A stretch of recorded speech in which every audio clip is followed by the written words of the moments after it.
kudanganya. In fact nilikuwa follower huyo mtu. Lakini sasa hata speech yake sitaki kusikia hata kwa TV. Because ya uongo. So Matiang'i akikuja saa hizi, because I know from Mount Kenya, you know watu wanasemaga Mount Kenya ndio iko kifungia State House. Vile watu wanasema. Because watu wengi wanajaribu kusimama kura, wanasimama kujaribu kusimama, lakini Mount Kenya, bila Mount Kenya unajipata wewe uko nje. So Mount Kenya najua watasimamisha candidate. Hawa watabaki wakiwa kingmaker. Na watachunga sana wasitoke nje ya government. Wakuwe tu ndani ya government. Lakini hawa watakuwa tu kingmaker. Hakuna mtu candidate hata Gachagua hatasimama. Hata ukina Ndindi Nyoro, maybe wakuwe running mate. Lakini hawawezi wakasimama. Because tutaonekana, Kikuyu wataonekana, sasa hawa wanajipenda sana, wako greedy. But for now, Kikuyu hatasimama. Matiang'i, wacha Matiang'i akuje. Sasa hii tunasema hata shetani mwenye atasimama bora Ruto atoke. Bora Ruto atoke kwa power. We don't care mwenye atasimama. But tutaangalia huyo mtu anakuja kusimama. So Matiang'i anaweza kuwa at least Matiang'i anaweza kuwa strong, mzuri, ni candidate mzuri mwenye anaweza pambana na Ruto. Na Matiang'i I know ako strong because najua hata Uhuru ako behind hii movement ya Matiang'i. I know. So wacha tuone vile Matiang'i naye atakuja, atabehave. But for now Ruto hana chake. Mlima iliteleza. Hata alipoenda Eastern hakupita kwa mlima, alipita kando. Mlima imeshateleza. Uliona vile alifanywa Embu. So amejaribu kufanya njia yote, amejaribu sasa kuingia kwa makanisa, kupeleka huko. Wakati unatoa sadaka, huwezi toa sadaka na kutangazia watu. Si utoe sadaka the way Uhuru alikuja akasema mimi napeana zawadi yangu. Akasema mimi napeana bahasha nyeupe sio ile ya brown mnapewagwa. Akatoa yake na akaenda. But these guys mtu anakuambia ati kuja State House on Monday ama Tuesday nikupee 5 million.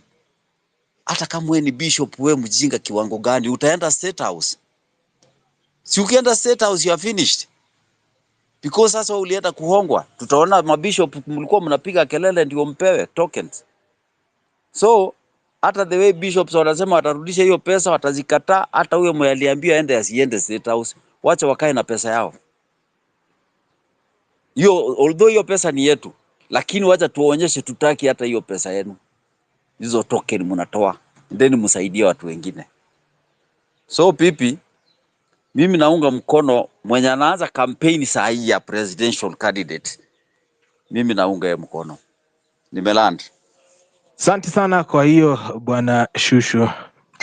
This is home run with Pipi. Felix utaongea sasa? Mimi nitaongea kidogo. Yeah, Pipi. Yes, Jomba, ukoaje? Niko fiti kabisa. Aha. Nasikia maspika wanaongea mzuri tena sana kabisa, lakini mimi nilikuwa nimeingia kidogo niulize I think Calvin, but I think ameshuka. But I just have some little bit of question and some rebuttal kama itakuwa hapo, maybe niko enlightened, maybe mimi kulingana na view yangu venye naona, pia anaweza kuwa right ama anaweza kuwa wrong, but I stand to be corrected. So for example, yes, people are saying yes, Matiang'i is there, Matiang'i is going to stand, Matiang'i is the best candidate. But siasa ya politics ya Kenya itaki mtu ndio anasema ati Matiang'i is the best. But siasa ya Kenya, Matiang'i mwenye ako US hii, unataka ati akuja ati ashike ground after 1 year, sijui 2 years ati akuja ashinde kura atoe Ruto. That is jokes. Kama Kalonzo ameshinda hapo, Kalonzo Raila hajakuwa akiongea for some few months na Kalonzo amepewa opportunity to shine. Is not shining ati anapanda mlima na kina Waititu hapa and down na kimbia hapa na hapa.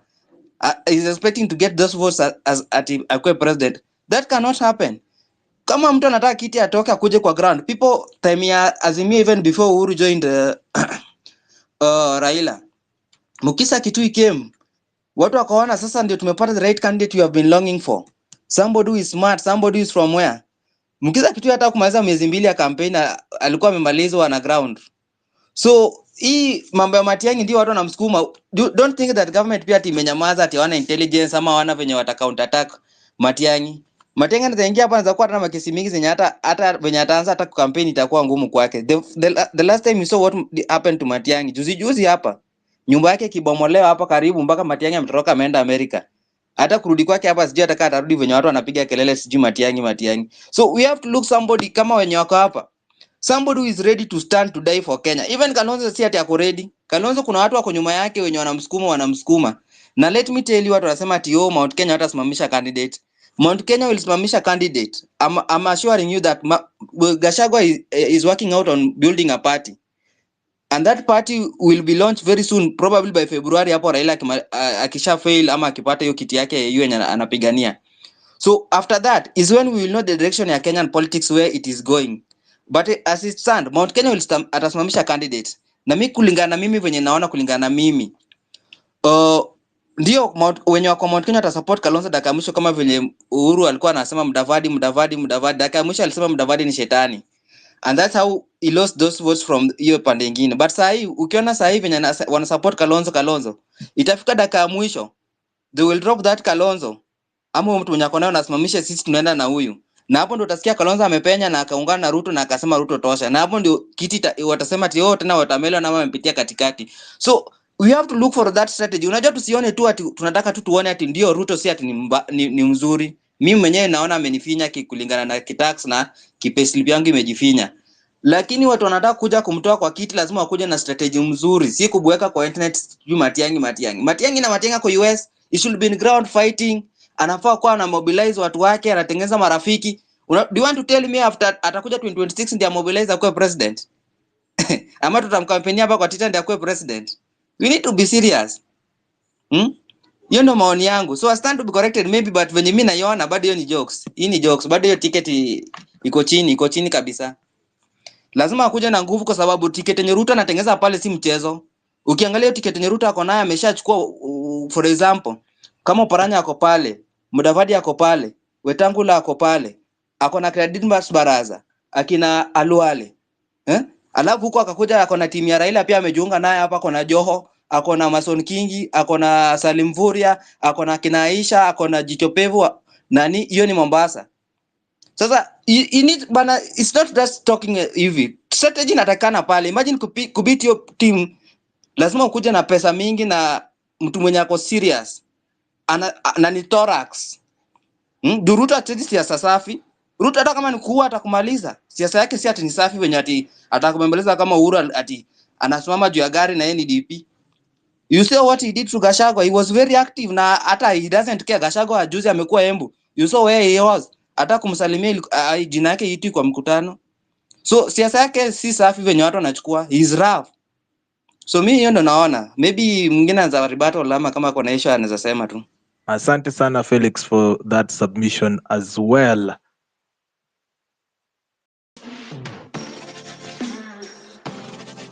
This is the Home Run with PP. 34 minutes past 5 p.m. East African time. Mabibi na mabwana, how are you doing? Hope you're doing amazing.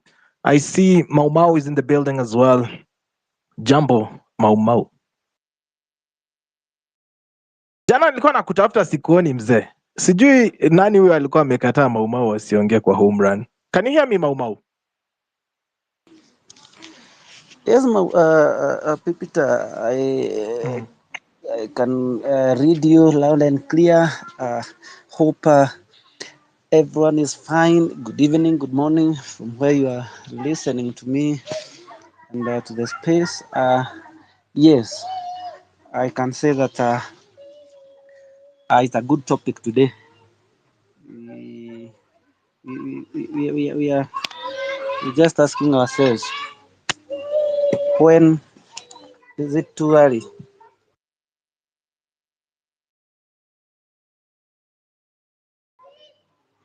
Is it too early for the campaign 2027? I don't think it's too early. It is the right time for those who are willing to get to the ticket as the candidate, as the presidential candidate, 2027. Those who are planning to oust Ruto must come now. Yes, about our former CS, you know,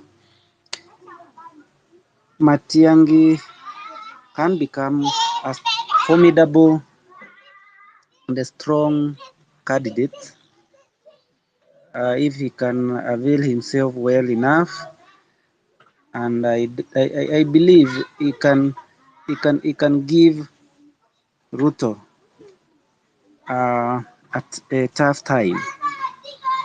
I am not very sure whether Uhuru is against Ruto because he has never been, and I don't believe still that he will support the candidature of any other person unless he want that candidate to lose.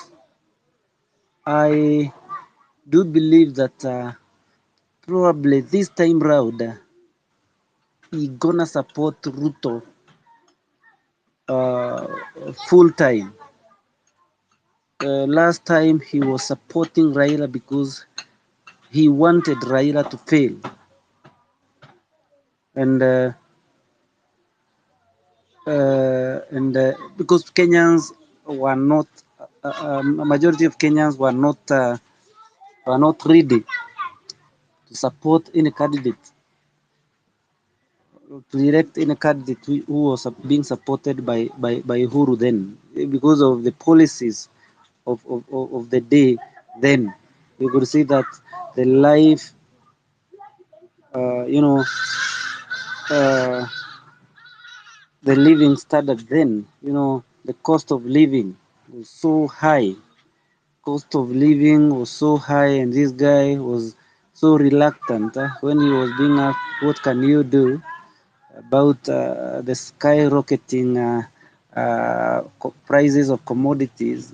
Anasema mnataka nifanye nini? So basically, he was supporting policies which were repelling Kenyans. Actually, his policies were rebuffing. There was no traction to his side for from Kenyans uh, because of the policies that he was supporting then. He was actually telling Kenyans that when we elect Raila, things are going to be difficult, just the way they are now. If and on the other side, we were being sold hope. Ruto was telling us that once he gets in, he's going to lower taxes. But that was not the case. I know and I believe that Uhuru knew the only person who could defend his interest, only person who could defend his interest was Ruto, because this is the person that they have raped the economy of this nation for 10 years. Leave alone the pretense on since 2017, 18 there, when there was a handshake that they were pretending to be away or parting ways. That was just but a game to know, to let people believe and probably sympathize with the other person whom we perceive that he was being humiliated, and that was Ruto then. So basically, most of the things that he was doing then was to repel us against him. Other than the talks, and I know some of us keep on supporting what he was saying, that he came on TV, he came on radio and told us that we will cry. Then why, words without action is dead. He was supposed to make sure that Ruto lacks content. And you can only do that by making sure that you subsidize the cost of living then, just like what they did 2017. 2017, they subsidized the price of unga from 180 to 90. But you know, Kenyans forget so easily, and you get carried by the wave of the day. He could have, I don't think there is anything Ruto has done to the fertilizers, which is a donation from Russia. Actually, the fertilizer that we use is a waste.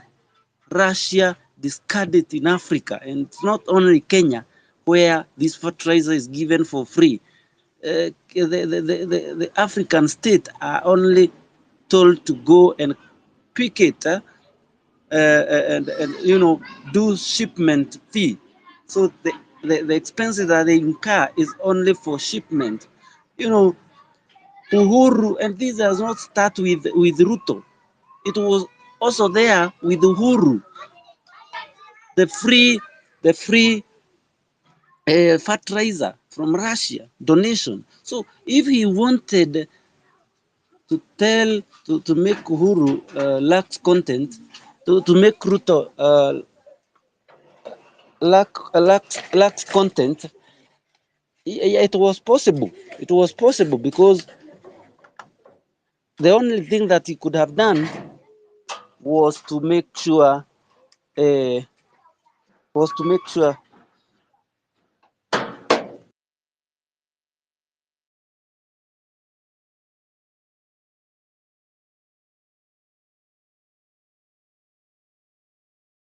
Momo, are you there?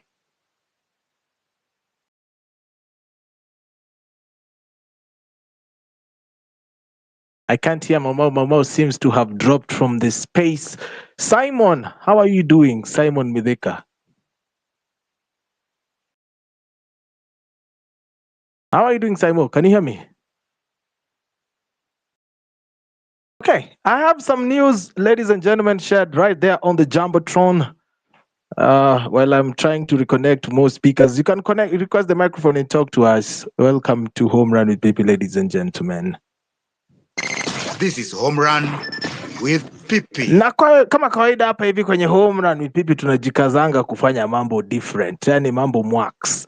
And tomorrow, that is Wednesday, we will be having Home Run with Pipi kama kawaida from 4 p.m. all the way to 9 p.m. But at 7 p.m. we will be breaking and going to another special space yenye itakuwa inaitwa understanding antimicrobial resistance. For those people who don't know, ukienda pale hospitali daktari anakuandikia dawa 2 times 3, unanielewa? Alafu wewe unaenda unameza hiyo dawa siku moja, tena next time unaandikiwa 2 times 5, unameza, sijui hiyo inamaanisha nini. Ukiambiwa 1 times 1 unameza moja, ama unafaa umeze mara mbili. So you don't take your medicine right. You get that at some point you develop resistance to that drug. So that is what the doctors will be talking in extensive. I will be having questions for them, of course, and we will be talking to them. I'll be having 5 medical doctors. Dr. Mbiti Mondi will be here. Dr. Sharon Oginda is in the building, of course. Dr. Ismail Luta will be here. You know Ismail, guys. Dr. Reno Omoro, Dr. Mashedi Collins as well will be here. And of course, the Masinde Muliro University Students Antimicrobial Stewardships Chapter. They are the ones who have organized that, understanding antimicrobial resistance. And I would really appreciate, guys, if you showed up to support us. Imagine that is our first space collaboration this month. What? Natumaliza mwezi bana, space collab.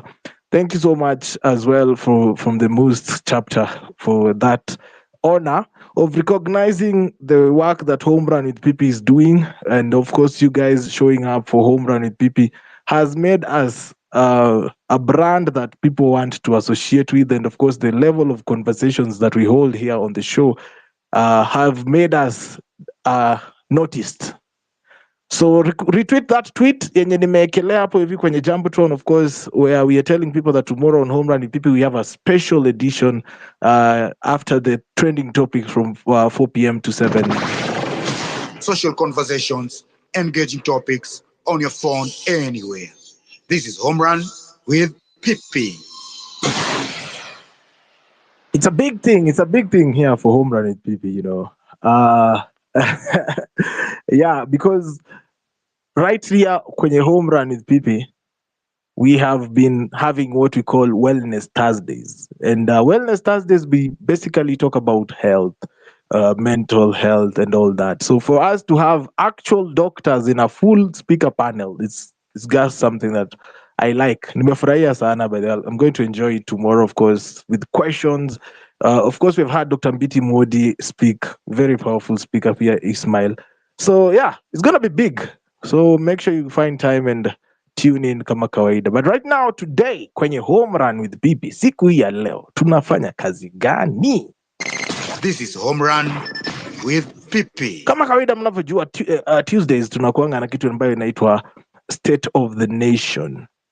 Yeah, where we talk about State of the Nation. But you know, on Thursday, President William Ruto is supposed to be giving out his State of the Nation. Is it 21st? Yes. He'll be giving out his State of the Nation address. Of course, it is mandated by the Constitution. And of course, he's going to talk about fertilizer and bei ya unga. So he will say the price of unga will be 99 bob and below. He will also tell you the way the economy has greatly made strides. He will talk about the way he is working to partner with the churches. He will, yeah. Okay. Sawa basi sitawaambia ke nilisoma kwa notes za Hussein. Mtafikiria nilisoma notes za Hussein. They are so predictable, these guys bana. Si hata siku nyingine hata wajaribu. Social conversations, engaging topics on your phone anywhere. This is Home Run with Pippi. Yeah, so I'm looking here at this tweet yenye nimewekelea bwana. Nataka hata tupate hata 10 retweets kwa hiyo tweet tafadhali. Hiyo pinned tweet yenye tunasema kwamba tomorrow Wednesday 20th we will be having guests. Jamani, supporting your own. Tupige hiyo tweet retweets, at least we have more people coming on. For that, of course, it's also a very it's a very good space. Kwa wale watu wenye wanapenda kwenda chemist ovyo ovyo. You need to listen to that space. So yeah, piga retweet pale kwa hiyo tweet ukiona iko my pinned tweet hapo hivi kwenye Jumbotron, you cannot ignore it. If you're in the space you can see it. Thank you so much as well. Naona kuna mtu ameamua leo tuanze mapema. Thank you so much Felix also for the tip hapo hivi kwenye tipja. Yeah. You can also support Home Run PP pale hivi juu. There's a number 0721948229 to support. Now, conversation ya leo State of the Nation iko very straightforward. Tunauliza kwamba jana tulikuwa tunaongea kuhusu Matiang'i and the prospects of who's gonna be 2027 presidential candidate against William Ruto. And then now we have the one and only people are now speaking of we can't beat Ruto and all that. And I'm asking, when is the best time to start campaigning? Is it now? Is it too early? We are 42 days to 2025. 2027 in August is when we go to the poll. So that is a whole 2.5 years ahead of us. I see PK's mic is hot, so I'm going to go to PK. But before I go to PK, let me see what is going on the comment section. The commentator is saying, Pipita, we need to sample how we want the next government to look like. This is what I would love to see. And by the way, we want you to be part of the government, media team, and State House. All patriots must be involved. Wow, nikapata kazi ya. But my dream is to be a presidential MC, by the way. Yeah, not for this liar, no. For a real president who's representing something, yeah? Like a real new people-led government. Dear Mr. President, I'll be there. Hiyo naweza fanya. Na mimi kwanza nitakuwa na hostisha president spaces. Unasikia you're listening to Home Run with Mr. President. Social conversations, engaging topics on your phone anywhere. This is Home Run with Pippi. I like the reason. This is the reason why spaces are audio. You should have seen my face, man. I was like, that didn't land. And PK, talk to us. Yes, PP. I had talked to Arya before, but I was also listening to just to the previous, speakers, and they are just awesome people, awesome Kenyans, and they are speaking to the best of their minds, and it is just wonderful, us having this kind of conversation. But I want to point out or throw something out there to the Kenyans. It is up them to decide, but me, I just think like them and brainstorm things and maybe see things in a different way. But I just want to say this. Kenyans, you have to believe in yourself. You have to grow your own leadership, who you can put in power for yourself. Because these people who have already served in the government, they go to bed with the previous leaders who have served previously very, very quick. Why? Because of the cover up. Kenyans, you buy the idea of Matiangi, you are buying an absolute cover up of things that has happened in the country in the past. And those are the things that we want to clean up. And that's why I was calling. If Kenyans can agree, we bring up a convention that is going to look on all these corrupt leaders, the way things has been done in the past. We decide the way to take them on head on. We can corner them and jail them, and Kenya can be free for everybody.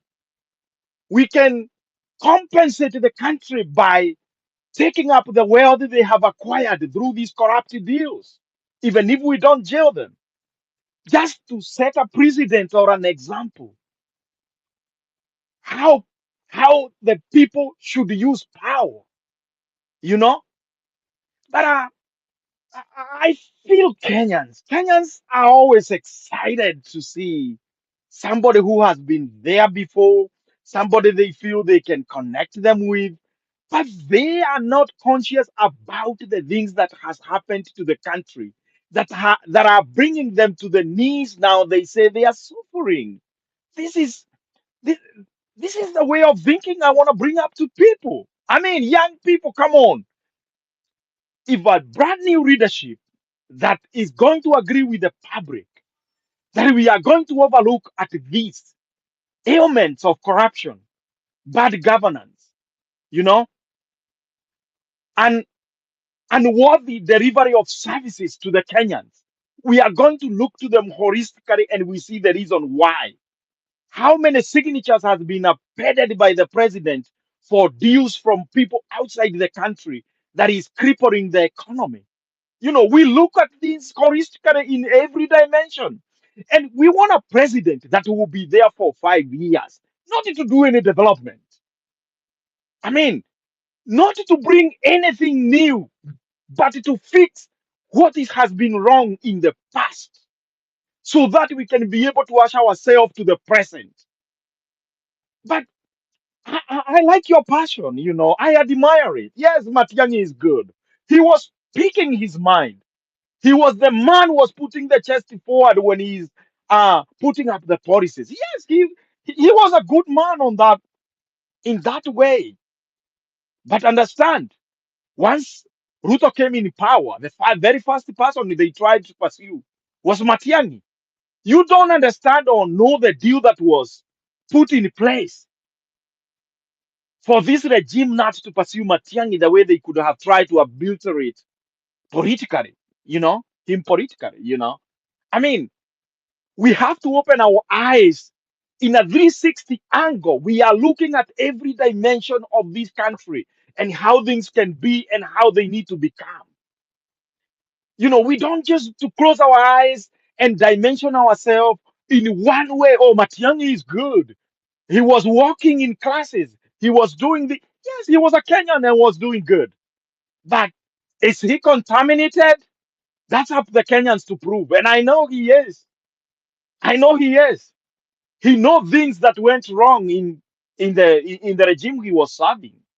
I mean, my brother was the president. I was excited for him being a Kikuyu, being the president. But he brought the aspiration of Kenyans to the most part. But was there anything wrong? Was there something wrong? Was were done? Yes, there were. Were they supposed to be now? No, absolutely not. Not to Kenyans.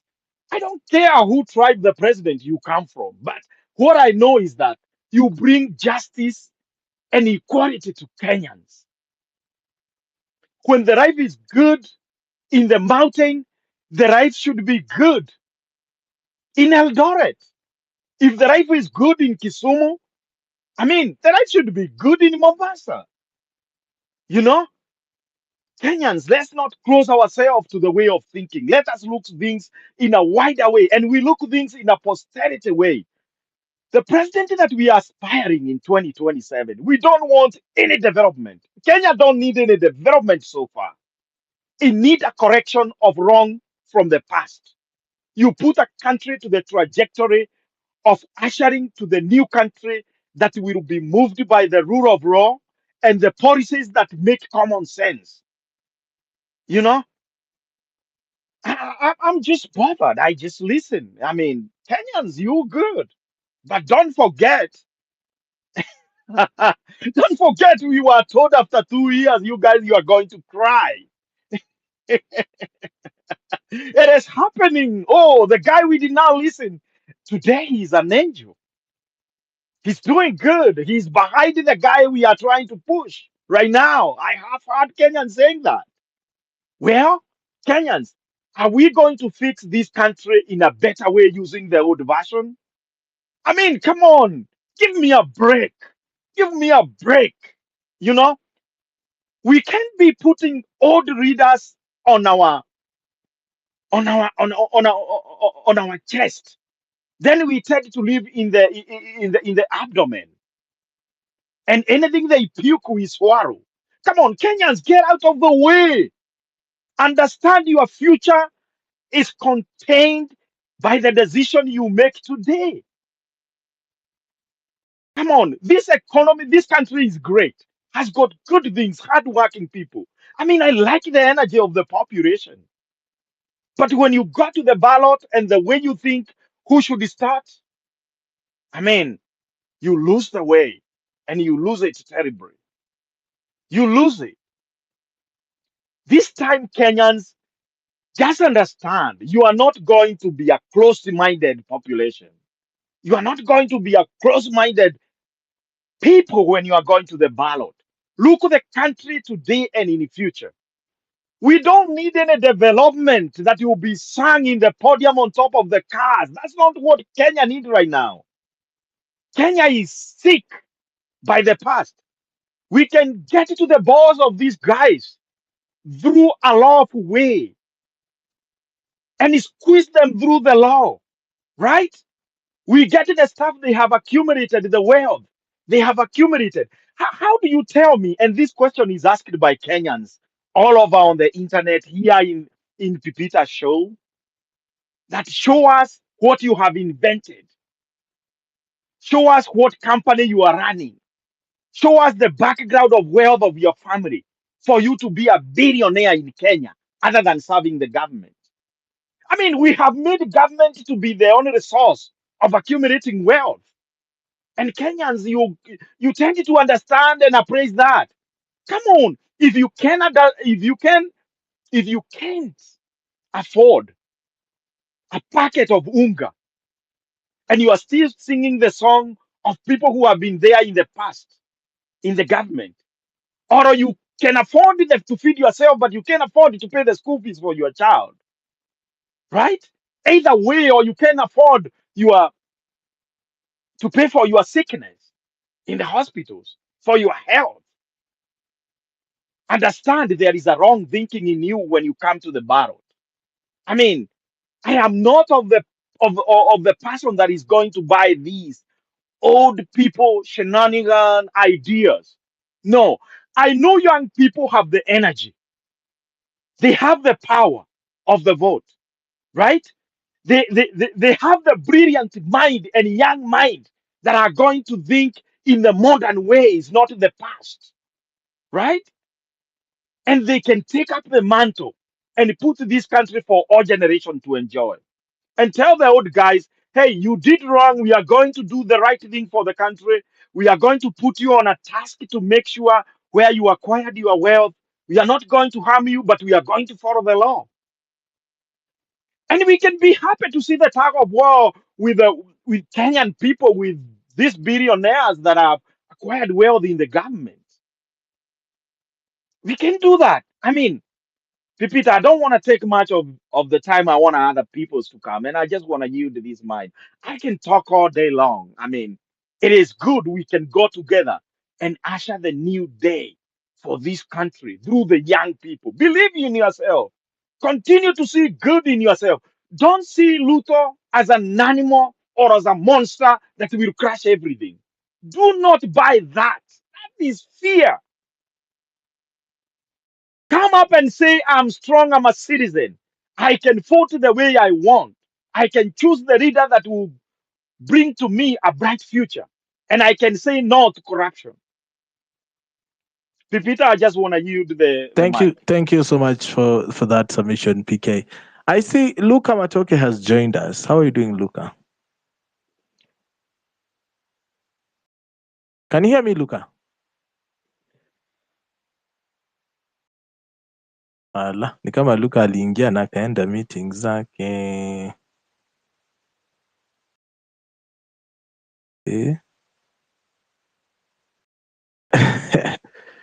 Felix, I can see you. Talk to me. Luca, you'll have to thank request you. again. Oh, I should go or not? Yeah, talk to us. Oh, I wanted to ask PK something. You know, PK, I understand your point. You are speaking well. You have good ideas, but the biggest problem is like you are reasoning like an elite. Unajua, when you are inchi za nje, una reason from a different perspective. But see, tunataka sa reason like a Kenyan, the Kenyan who is deep from Turkana, pale chini, Madeira down to Kisumu in Kondele. Those people, Kenyan politics is tribal based. That is what people don't understand. People might say, oh, sijui nini, sijui Kenyan people politics is tribal based. Now, that's why you hear most of the people, why are people fighting at your mtu wetu akue pale, mtu wetu akue pale? You can see even the appointments in the government. It's not Ruto who has started the appointment of government for everybody. Uru appointed everybody in Parastatal from the head to the toe. Everybody almost were from his region. And nobody, people complained, they did nothing. And the main reason why people are happy when their people are there, you can see example of the people who are hired in KRA recently. The KRA, I don't know what this, who are trained in paramilitary recently, revenue collection officers. The data was removed last month. You found out that the people who are in the government, they selected their own people, almost 1,000 plus, 500, and the rest of people you are given 500 positions to share amongst yourself. You find that you are 50, 10, 20, even some even don't have their people in those places. And that's why you see when the people, those people who are benefiting, they will just be happy to support the government of the day because their people are benefiting. The other time you are seeing the MP, the Minister for Education, dishing out the appointment letters. How will you tell those people who have gotten those people from their committee who have gotten those things that this person is bad? They will just praise him because there are people who lacked the basic employment they needed. They have gotten it at the right time. That's why even if you tell somebody, for example, from maybe in Ugunja where Wandai comes from, that he has gotten the last mile connectivity which he has longed for almost 20 years, he will say Ruto is working. He will be convinced because that is something he has never seen since his life. So this basically what needs to be done is civic education. But Kenyan politics is tribal. You cannot ignore that, and that's why I was telling you. First, if people want Matiang'i to win, Matiang'i must be on the ground and start hitting the road. Instead of staying in USA, he's waiting for people to politicize him to politicize him. That is what happened with Mukisa Kitui, and I told you the same example. Mukisa Kitui was a very strong opponent.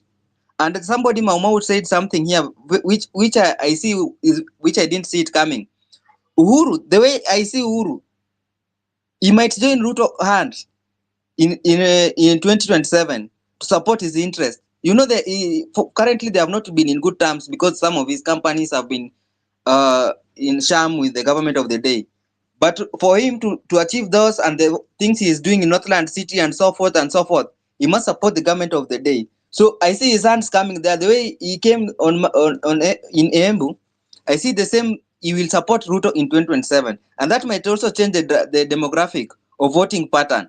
So if they are supporting Matiang'i, he should be here. He should be doing something on the road, campaigning, strategizing, looking for friends. You can't look for friends for 2 years and expect to win. The same thing happened to Kamala with Trump. Kamala was given 4 months or almost 5 months to election to win. You can't win that. America is a civilized nation which people are fighting for policies. You can't come for election in 5 months and expect to win. Cannot happen. The same thing, he should be here. It's only 2 years plus. By 2025, people will be campaigning. He should have a party. He should popularizing it. Huh? That's why even you see Morara is very popular, more than even some governors in this country, because he is already has a party. He's fighting up and down. He's mobilizing youth. He's giving his agenda. That's how people start fighting. People are picking their spaces. You can see Babu when is fighting for his space here, and there. People are building alliances, but you cannot win an election without an alliance, and you cannot build an alliance 2 months or 3 months or 1 year to election and expect to beat somebody who has been in power for 12 years. Somebody who is going to constitute IEBC. That's too funny, bana. We need to talk more than what we are seeing. Tufungue macho tu tuongee ile ukweli niko kwa ground. Hiyo ndo mimi naona. Haya, asante sana kwa hiyo maoni Felix. Naona pale hivi bwana Luka Matoke ameshindwa kuconnect. Naelewa kwamba show pia tunafanya na watu wazee, lakini ndugu yangu kufinya request button pia ni kitu ya kukosa kujua bwana Luka. It's 6:07 p.m. Ladies and gentlemen, thank you so much for tuning in here ndani ya Home Run with PP. You are listening to Home Run with PP. Weekdays from 4 p.m. to 9 p.m. All right, you're listening to Home Run PP, ladies and gentlemen.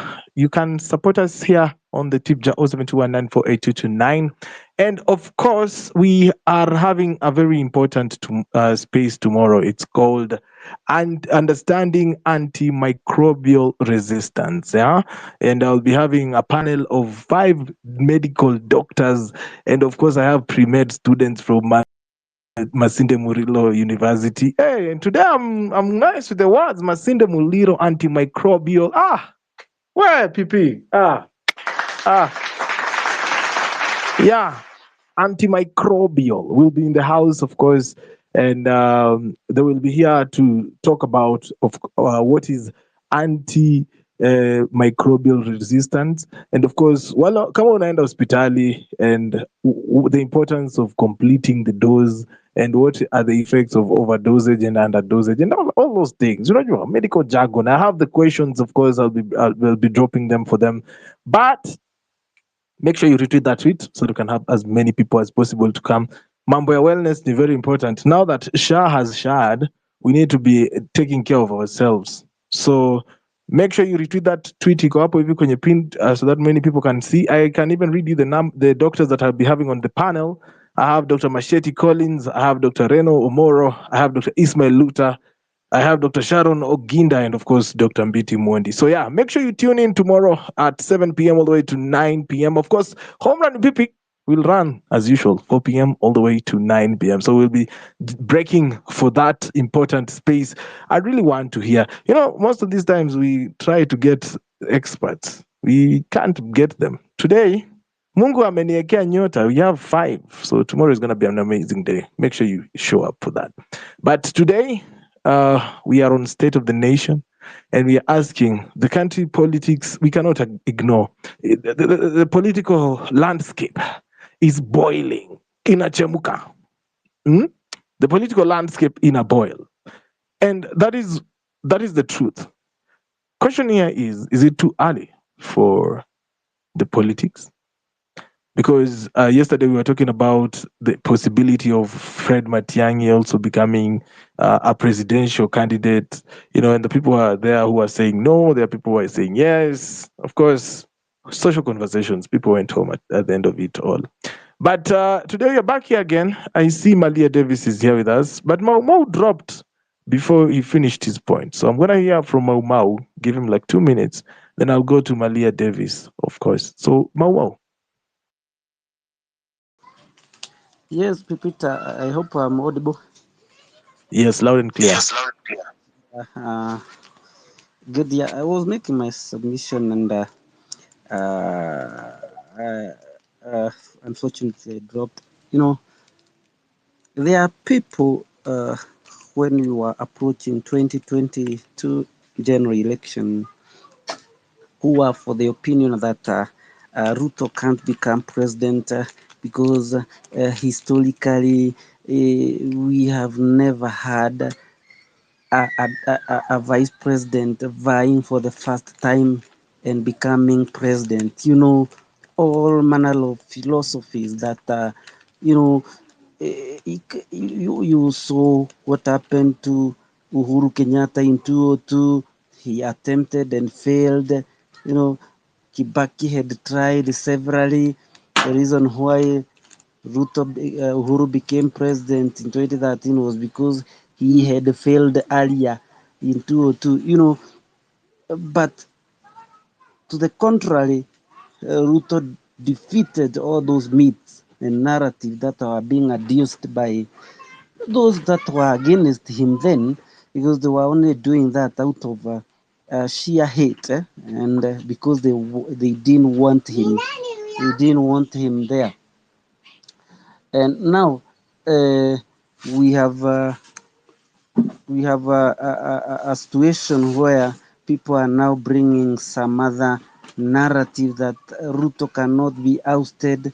We have never seen a president in Kenya who can be ousted without completing his or her term. You know, all these narratives that we are bringing across are good because these are our opinion, these are your opinion. But remember, records are made to be broken.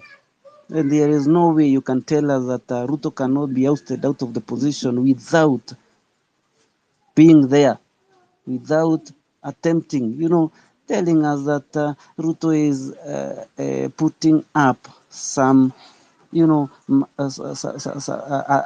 strong team. Yes, he is doing that out of fear. And we are yet to know whether the team that he is bringing up or putting up will hold to the end. We are yet to know whether Raila will continue with him until the full end. So it is for us who are against him supposed to prepare ourselves. Whoever we talked about, has been there and has been in the former government and might have been contaminated. Remember, Matiangi was not free to make his own decision because he was not he was not the president. He was actually working through the directives of the president. So probably if given an opportunity, he can do better when he is at the top of the policy making seat. Uh, I was also mentioning or talking about Uhuru. Uhuru to me completely was not for Ruto. I mean, was not for Raila because of the policies that he was adducing. He was supporting. Those were actually buffing. Those were actually policies that were forcing us to hate him and hate anybody that he was fronting. So to hear people saying that he has become an overnight, or he told Kenyans that you will cry, that after 2 years we are going to cry. Those were just but statement of escapism. And I believe he is now happy, and he is happy that one of his who is protecting his interest, talk about the Northland city, is up and running. Talk about the interest, talk about the interest in what, in SGR. We were told that they are going to make open that contract. Talk about the express highway. All these contracts are still a mirage to Kenyans, and they are so because the person who is there was positioned there particularly to cover up the interest of this gentleman. Remember, the person that is still behind Ruto, and he comes from the family of Kenyatta, is Kongo Muigai. Kongo Muigai is a cousin, and he is the one that propelled the agenda of that family politically. So let me tell you, and he is the link between wazee wale wanaitwa kiama. So when I listen to people coming up with so good narrative of how the former president was against the current, I wonder. You can web very clearly. You can be able to network and connect and see that this guy was not for, is not for Raila or any opposer of Ruto. And that is, I believe, the reason why you can see that Raila is hot and cold is because he learned from the previous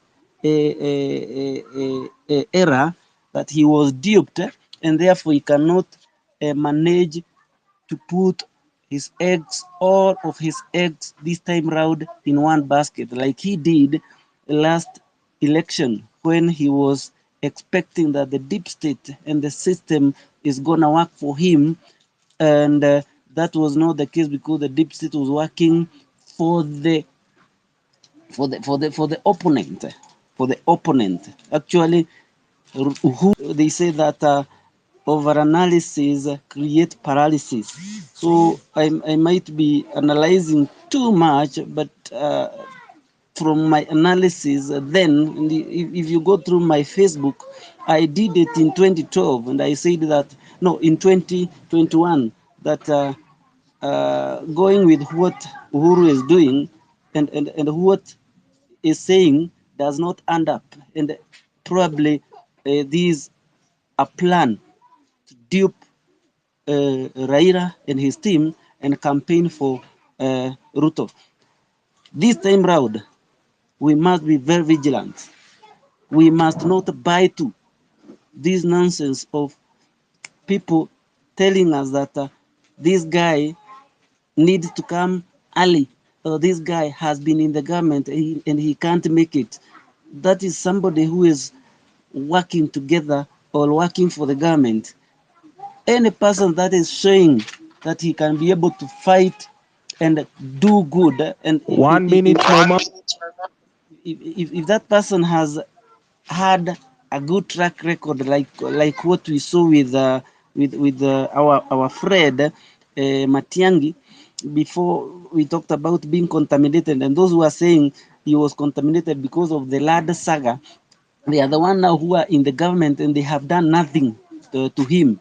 They were supposed to arrest and restore some of the looted money that they were talking about, that Matiangi, when you're in the government and you still keep on winning, like some of us who are outside the government, it doesn't add up, Pipita. So I would like to, for now, land at that particular point by saying this, that we will support Matiangi if he is the only one that is fighting with Ruto. Mount Kenya will present a candidate. It is not out of their will. It is a candidate that will be presented by the current regime to split the vote, because the current regime has already realized that Mount Kenya is drifting away from the support that he received in the last general election. And therefore, automatically, we know that he has that plan of studying or supporting a candidate from Mount Kenya, especially Central Kenya, and this one in particular, Muranga. We expect either Mwangi wa Iria to split that vote in Mount Kenya, so that he can get it easy. But this one is going to be, again, it will depend with where will be Raila studying. If Raila is going to be on the ballot, then again, it is going to spur the matrix. I know there will be some complication Mm. here and there in terms of who to position in Mount Kenya. Thank you. All right. Thank you for that, Mau Mau. I want to cut you off because I see we have new speakers as well on the line. Malia Davis is here with us. Malia, jambo. Jambo bana pipi, habari za Nimeshinda kushinda. vyema nashukuru. Asante. So, there's nothing early about politics. Siasa mbaya, maisha mbaya, as we have seen practically within a span of 2 years.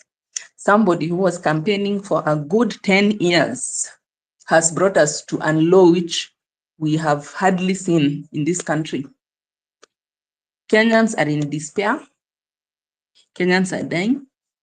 Kenyans are not going to school. Bright students are not being able to go to university because of poor governance. And that is a mistake which we never learned from the era of Moi, that there's a caliber of people who are supposed to enter international leadership. You can't just take a politician because he's a politician and put him to run a country. If you want to see the difference, you can see during Moi's time, the kind of people he would put to head. They were not competent people, because if you yourself, you are incompetent and you are insecure, as such you are insecure, you will not want to put competent people to work for you, because they will expose your incompetence. They will not take your orders, because you see, leadership, national leadership is not just something for, popularity contest or ability contests. It's about competence. And Uhuru understood that, because Uhuru probably has grown up in some business empires to understand how do things work, not just a matter of somebody coming out of campus and then you become a wheeler dealer, you become a wash, and then from there you continue with that type of politicking until you find yourself through hook and crook in the highest office in the land. We have learned a very big lesson. We don't amateurs. We want people who, and I said yesterday about people being idealistic. I am very, very, very realistic, because idealism is what has dropped us in this problem we are in, that somebody comes and there is no history of any performance anywhere. In fact, the history is smelling like there's no tomorrow, and because they are coming to promise you heaven and earth, you just give them your vote because of empty rhetoric. So if you're expecting an angel from heaven, can you please forget even that Murara? People have already started unearthing. So they have started unearthing things which are not very savory about him, like, for example, that he has been cited in clubs. But anyway, my point is this: let us not miss the trees for the forest for the trees. That we are nitpicking here, that Matiang'i did this, Matiang'i did the other. We said here yesterday very clearly, when you are a CS or a chief cabinet, whatever it is, you are under orders. So you cannot take culpability for everything that happens, because you are acting under instructions. You are told to do this, you do. So that one, we cannot blame him 100% of what happened, unless if he was the one who was the president. He was the president, we blame him because the buck stops with him.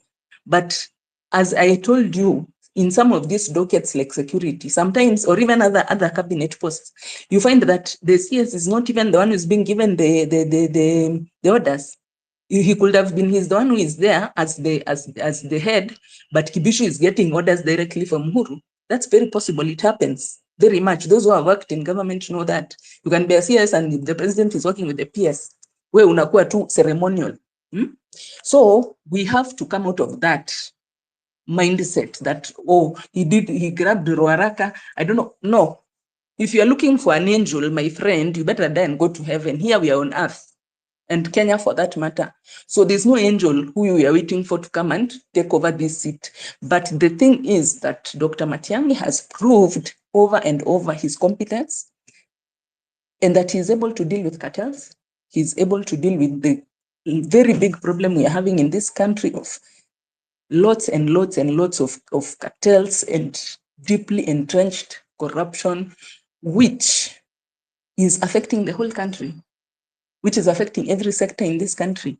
So our problem is, and in fact, I don't want to hear somebody here coming to tell us about Mount Kenya, that Guru is going to support a Mount Kenya or Ruto is going to put a Mount Kenya candidate. We are tired of Mount Kenya and Kalenjins. We need somebody else. This country does not belong to Kalenjins and Kikuyus. Okay? So we don't want, in fact, this is the break that we need from this tyranny of nonsense. I am from Mount Kenya and I'm saying I will not put my vote again for another leader from Mount Kenya. We have had enough. We need now other Kenyans to also lead. And we need competent people and people who've proven themselves. And Dr. Matiang'i has proven himself on several dockets. He has proved. You tell him to get this done, he gets it done. And that is what we need. That is the problem that we're having as Kenyans. Okay? So coming to tell us here that people will support Ruto because he gave their keen jobs in KRA, or this other one brought last mile to the village, that is not what we need right now. We don't need tokenism. We need systems to work. We need an HIF to work. We don't need last mile for one person or two people. We don't need KRA jobs for 50 people from my community. I want that my children can be able to have a job, can be able to have a business without and run a business in a fair market, a level playing field. Okay? Whereby they can be able to earn their living. They don't need to know anybody. So long as they have a product which has demand, bas, you don't need to know anybody. Those are the kind of things why I'm proposing this Dr. Matiang'i, because Dr. Matiang'i is somebody who understands these things. We are tired of this trial and error with some people who have never done anything substantial. They have never even managed a ministry, and for it to bring tangible results, nothing but scandals. If you look at the dockets which were held by this guy, when he was the DP, he was just busy campaigning the entire time. So what did you expect was going to happen? So from now on, hiyo mambo ya people who have not performed, who are non-performers, whether he's from their tribe, whether he's from Mount Kenya, whether he's from my family, we are not, because it's spoiling the whole country. And we have seen now what happens when we give over the nation to tokenism. That let 50 people from my tribe, let this guy come and run the country, so long as 50 people from my tribe will get job in KRA. What about the hundreds and thousands of people who now cannot be able to access medical care? The university students who are brilliant, but they cannot be able to have university because you put somebody there who does not know anything about running a nation. And I don't know why this is so hard for people to understand. I think that after what we went through with Moi for 24 years, seeing an incompetent person ruining the country to dust, we should have learned. But because we had this 20-year period up katikati, we forgot what it's like, and then we gave it to another incompetent person. So we are moving out of that, and we are moving out of this nonsense of tribe. That we cannot do what without tribe. Right now, if you go to Rift Valley, people are still dying. They are going to is there any Kalenjin who has gone to a hospital and been told that because you are a Kalenjin now, chief is going to work for you? They are dying. They are dying the same way that anybody else from wherever is dying. So Kenyans, it's slowly sinking in their heads that we need systems. We don't need personalities. I don't need my brother to be in the government. I don't need all that stuff. What I need is systems to work. And the person who has proven that he can make systems to work is Dr. Matiang'i. Forget about what he did. Because if you're waiting for, I've told you here, if you're waiting for a messiah, a savior who is pure, mweusi kama pamba, ama ni mweupe kama pamba, the way Baba says mimi ni mweupe kama pamba, my friend, you are dreaming. So me, I'm supporting this guy, and it's never too early. The only thing which I would like to urge Dr. Matiang'i to look out for his personal security, because he is dealing with an opponent who has cleared all the witnesses who are going to witness against him in The Hague. So we are dealing with a mercenary, with somebody who deals with elimination. Elimination of opponents. So he needs to have a very good security team. I hope he's going to get somebody like Mossad, like what Baba has or something, a serious security team even when he comes here, because this guy can do anything, can poison him, can do anything, you can kill him. So let's look at those factors, and it's not too early because we're already tired. We feel like we have been having this guy for 10 years. So the time is now. In fact, he's giving us a ray of hope, because we are feeling so overwhelmed by the amount of taxation that we are going through, by the fact that nothing in the country is going on. So we need a ray of hope that this guy can come in, and the way he made the departments, the ministries he was in to work, he can make the whole country work. Because all what he needs to do is just to get people who are extremely competent, the same way Uhuru did. Uhuru was not appointing his friends or his politicians. He got people who are competent, and they came and they delivered. So even him, he just now needs to come and put, even if they're outside the country, get them, let them come and do the real work of streamlining, because what we need right now is systems to work. Thank you. Yani mnaweza sema Uhuru alikuwa na watu competent, ndugu yangu, na vile ametuweka kwa deni ya 8 trillion one man army. Hey. Sawa, nimepumua. Asante sana. I see the one and only Western Shilaho is here, and because I know Western is wale watu wa kutupatia a very long submission, allow me, Western, to jump you by one person. George does not come to the mic unless he has something serious to say. So George, ni nini imekuleta kwenye kipaza sauti?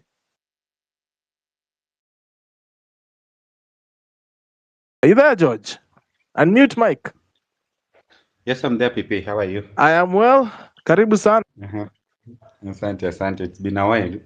Yes, ndo nakwambia tu, mimi nakuona hapo hivi kwenye listeners. I'm like, okay, sawa. But uko sawa? Okay. Yeah, niko sawa. Maybe if you're okay, I can proceed to give my submission. Yeah, go ahead, bro. Talk to us. Okay. Thank you. So let's respond to the topic today, which is it too early for 2027 politics? For me, I feel like it's still too early. And my first reasoning would be, I think as citizens, first of all, we had things that we expected from the current government. And in a way, I can say that we haven't received even 50% of what these people promised. And what we should be doing now, for me, I feel, is we should be putting the government into account, maybe asking them or even finding ways to demand for the things they promised us, because we wanted service delivery. Tukianza kusema sahi, the government is 2 years into governance, and tukianza think of the next bunch of leaders sahi, that's like saying we've lost all hope, unaona. And the question will be, what if the next bunch ama the next batch of leaders will just be the same as the ones we have now, unaona, or even worse? Would it mean that we'll also give out and say, sasa tunaangalia 2032? I think it's wrong to focus on that. I think the thing that we should be doing mostly right now as citizens is, how can we get this government to work for us? How can each and everybody do their role or check the government in the positions that they are in? And I'm happy about the church. The church is now starting to check the government in the right way, which is supposed to be done. And now the question for each and every citizen and every organ in the country is, in our position as a body, as an institution, anything, even as a citizen, what can you do to check the government now so that they can deliver for us? Because if you don't check them, they'll just do whatever they want. Then secondly, maybe just to contribute on something that the person who spoke before me said, we are now bringing up names for the people who will lead us in 2027. One of them being Morara, the other one being Matiang'i. And I'm just like, we should not limit ourselves to these people, because once we limit ourselves to these people, even the people sitting in power right now, they start preparing with that, because they're just like, the citizens are now talking about this. How can we either counter these people or be better than these people? And I think for me, Rather than focusing on the leaders, let us focus on the electorate. As a Kenyan citizen, I'm as a Kenyan voter. What can we do to change this person? Because whoever in power, the results are those people who went and voted. Because we voted an incompetent person. I mean, we had Ruto 10 years as a deputy president. The fact that you voted in him back to power with all his incompetence, that means that there's something about the electorate that has to change. Unaona? The mtu wetu syndrome has to change. Unaona? This person, oh, is a man of God. Those things, like, we don't have to vote people based on such narratives. Ama is poor, he will understand us, Ama, oh, huyu ni mtoto wa a rich person, he will not steal from us. Those are not valid points that will help us. Na sasa civic education sasa kwa wananchi ndio itakuwa important, like to enlighten our people, tuambie now we will need someone who is integral enough. Unaona, this is the kind of person who can bring nini to this person. Let us weigh him. Does he check that point? Akicheck integrity, tick. Unaona, can he deliver to us? Tick. Not vitu ati oh, this person is young. Most Gen Zs are resonating with Morara because Morara probably is a young person. And for me, I'm just like, someone being young is not a guarantee that they will lead us well. He can still serve as trash.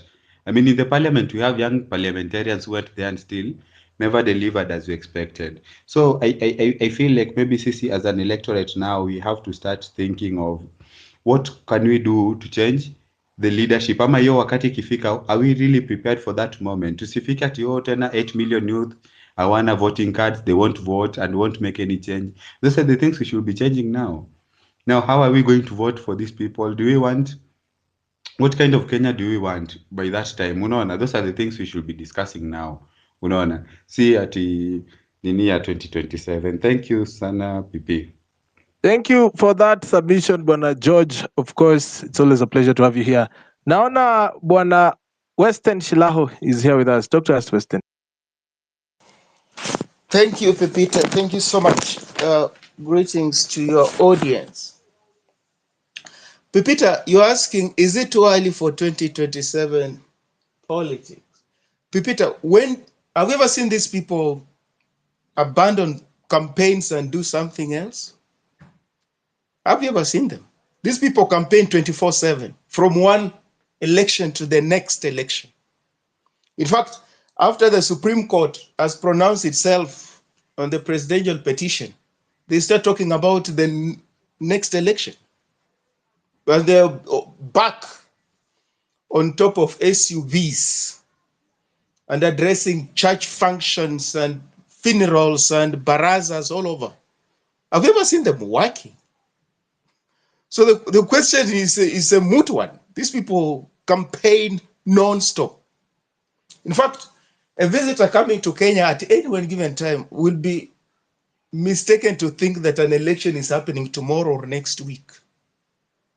It's the only country where people just talk politics 24/7, and the media are obsessed with politics and politicians. You wake up in the morning, there's a politician in some TV studio. You go to bed, there's a politician in some TV studio. Yeah, just talking politics, and not even transformative politics, retrogressive politics. Oh, somebody said this and this in a funeral. What do you say about it? Come on. So, Pepita, it's not like there is some period as far as our politics is concerned where campaigns begin here. Go to the US. You wouldn't even know that elections were held the other day. People are back to the things they do with their lives. Politicians who have been elected, you go work for the people. You implement your policies and your programs and your promises. We'll meet again 4 years down the line. Ghanaians are having elections in December. After that, they go back to business. Botswana, they had election the other day. The sitting president lost. Picked a phone, called the one who won, congratulated him. They met. The immediate president told his supporters, rally behind this government. Rally behind this government. Support this government. Those are not angels. Those are black people like us, aren't they? Cape Verde, you go there. A stable democracy. Are those angels? So our bad manners are just that, bad manners. So there are no angels anywhere, but there are people who cherish integrity, principles, honesty, the rule of law. Those are not characteristics of angels. Those are traits of human beings. So no one is looking for an angel. No one is looking for a perfect person. I mean, where are you going to get those people? But there are people of integrity in positions of power. When they get into power, they appreciate their mandate to serve, not to enrich themselves. Why are we celebrating thugs and scoundrels and skunks? Why do we do that? Out of 50 odd million people, you want to tell me there are no people of integrity? We only have scoundrels and skunks in Kenya. That's not true. That's not true. Scoundrels may be loud, may be having a lot of money, but they're not representative of our values, are they? They're not. They're loud. They impose their will on everybody else. They're not representative of the society, are they? So let's not be cynical. Pipita, the other thing, I've got a problem. This anti-RUTO movement is laced with bigotry. Bigotry. Bigotry. Yeah, he's done awful things. He's done really reprehensible things. That's factual. But we must also appreciate that there's bigotry in this movement against William Ruto. And we have to call it out for what it is. So if we say William Ruto, I mean, is this awful person, then we ask, what happened to Pio Gama Pinto, Jem Kariuki, Tom Mboya? Were those politicians taken out under William Ruto's regime? Were they? Were they? Were they?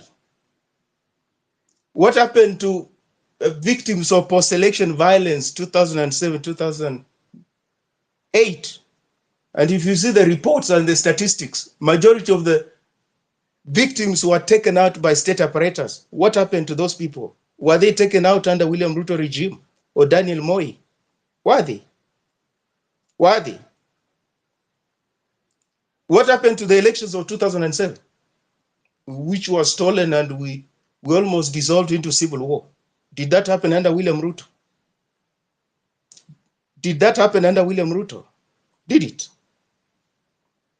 And what happened to the election of 2017, which was annulled, which means there were irregularities, and irregularities is just a euphemism for elections were stolen. Yeah, who was in charge at that time? Who was in charge?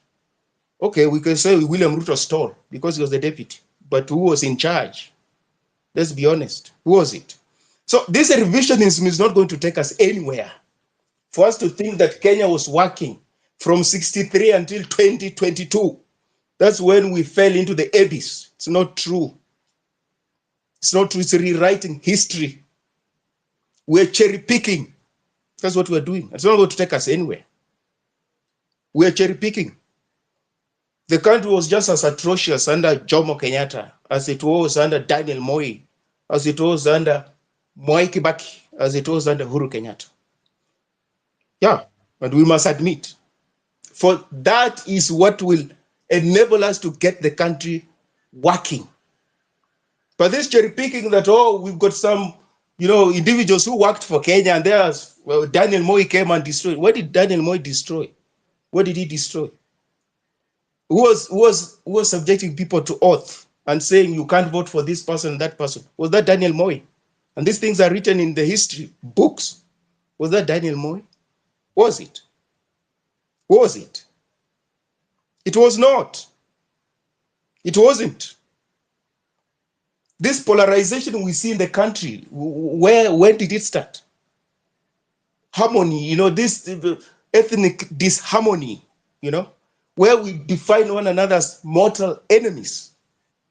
When did it start? Do people remember the elections of 1966 called literal general election? The state was unleashed against Jaramogi and the people like Bildad Kagia. When Bildad Kagia was dismissed, how can you support somebody who is uncircumcised? Have you read history? Have you read? Have you people read history? Yeah, Bildad Kagia Kikuyu was stigmatized. How can you support Jaramogi, a Luo, not circumcised? 66. We're still having this primordial politics. Yes. Anybody who was associated with Jaramogi was completely dismissed and stigmatized, and the state was unleashed against them. Yeah, elections that were held specifically to deal with their Jaramogi and his allies to get them out of government. Was that under Daniel Moi? Was that under William Ruto? Yeah, we choose to remember. We choose to remember. Yeah, you can choose to remember. We don't. We don't. We have perpetrated atrocities against one another. Please, let's own up. And by saying we, it's not me and you, Pipita, and these people. The people who have had in power before, some of these people are hosting as heroes. They're not heroes. They're not heroes. Why did the country go up in flames in 2007? If Kibaki is this person who was a good leader who did things that we celebrated, how come? How come? How come the country almost went to the dogs? And the dogs say, no, we don't want this country. How come? How come? Have you read the ICC charges against the Ocampo 6? Have you read? Have you read? Or did you follow the proceedings? They were there in the media at that time. You can go, YouTube videos are there. One of the accusations was that a Mungiki militia had a meeting at State House. Who was the president at that time? Who was the president? Yeah, that was one of the accusations by Ocampo and the ICC, wasn't it? So this notion that, William Ruto is the worst thing that ever happened to this country, oh, Daniel Moi, it's not true. It is not true. And it's not going to take us anywhere. It's not. Because we're dishonest. We are fraudulent. We don't want the hard conversations. It's easier to blame this person and that person, and that will solve our problems. It will not, because you are part of the problem. You is perpetrating this lie that all was good.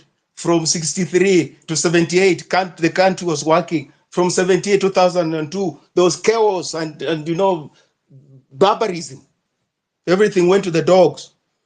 And then, some other rescuer, came, Messiah, from 2002, 2013, 2022. Yeah, that period was good. Really? Really? It's not true. It is not true. It is not true. So the bigotry that has, that is accompanying this anti-Ruto movement is not going to help us. That bigotry is not going to help us. It's not going to help us at all. Will not take this country anywhere. It won't. Because he will fight back. He will fight back, and he has a chance to fight back. Because we are not opposed to it because of corruption. So we can justify, Matiangi's corruption. Why don't we justify William Ruto's corruption? Which corruption is acceptable and which one is reprehensible? Which one? Where you steal 1 billion is acceptable. This person steals 2 billion. That one is not acceptable. Is that true? Is that true? Suddenly, no, we don't have angels. So William Ruto is not an angel. So why do you have a problem with him? Why do we have a problem with him? Why? Yeah, we have a problem with him because of the person, because of the ethnic group, not because of the corruption, not because of extrajudicial executions, not because of tribal appointments. We have a problem with him because of his ethnic group. Yeah, that is it. Otherwise, why would you sanitize Matiangi? If you are committed to good governance, the rule of law, why would you sanitize Matiangi? Why would you do that? I want a country that works for everybody. Okay, there are people who were there before. Why are we sanitizing them? Why do we do that? What did Rigathi say that time when he was throwing barbs against Uhuru Kenyatta? What did he say? He said he picked him from where? From drinking dens. Did you hear? So what is this that Uhuru Kenyatta was working and doing business? What did Rigathi say? He has said those things publicly, didn't he? He said it. Yeah. So you forget about that. You say, no, this one was working. He was running businesses. William Ruto was just a thug, wheeling and dealing. Please, please, please, let us learn to be honest about what we say and about the country. Let us be honest. Let us be honest. Dishonesty will not take us anywhere. And if we are not invested in taking out this establishment, we like the status quo. Things are working because the person who is in charge is the person I admire. It's from my region. Well, that is dishonesty. That is cynicism. That's being cynical. Yeah. Certainly, it's not the establishment, it's the person. When we know clearly it's the establishment. And William Ruto is part of the establishment. Yeah, that's why he's not holding these people to account. Because he is part of the establishment. Yes. Why doesn't he hold them to account? Part of the establishment. If you go through the archives, and there are videos where Uhuru Kenyatta donates money to the church. Why didn't we raise questions at that time? Why didn't we? Suddenly there's a problem donating money to the church. Even the church itself has a problem with it. When they were receiving money before, whose money is that they were receiving? Why didn't they raise questions about morality? Why? Why didn't they write letters? Why did they return the money? Yeah, Uhuru has even built a church and given it to the Catholic Church. Why didn't the Catholic Church say, no, a politician can't build us a church? Yeah, because we're selective. We're very selective. In our relationship to morality, to values, to ethics, to the rule of law, to justice. We're very selective. We are very selective. And that's why they say, if people get the leaders they deserve, I think that person had Kenya in mind. You had Kenya in mind. You get the leaders you deserve.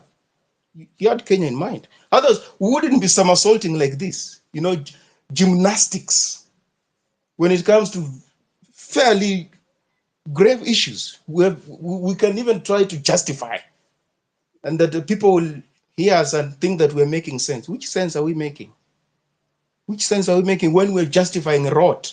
And in the same sentence, we're condemning someone else for the same rot. Does that even make sense? It doesn't make sense. Matiang'i, if it's true, has enlisted the services of Mossad. What is Mossad? Mossad is an intelligence organization of the Israeli government. Why would you invite Mossad in your politics? To do what? To do what in your politics? Mossad, the Israeli intelligence body. Why would you want them to support a candidate for you? What are they getting in return? What are they getting in return? We're glossing over things. What are they getting in return? So at the same time, you want to invoke sovereignty. You're a sovereign state. Where's your sovereignty? When a candidate has been hoisted on you by external actors, and very controversial actors for that matter. So whose interest will your president serve? Whose interest? So you're complaining about William Ruto serving external interests. You want another president who clearly has been put there by some suspicious interests, suspicious actors. What is the point? We can't look at things logically? Is that what it means?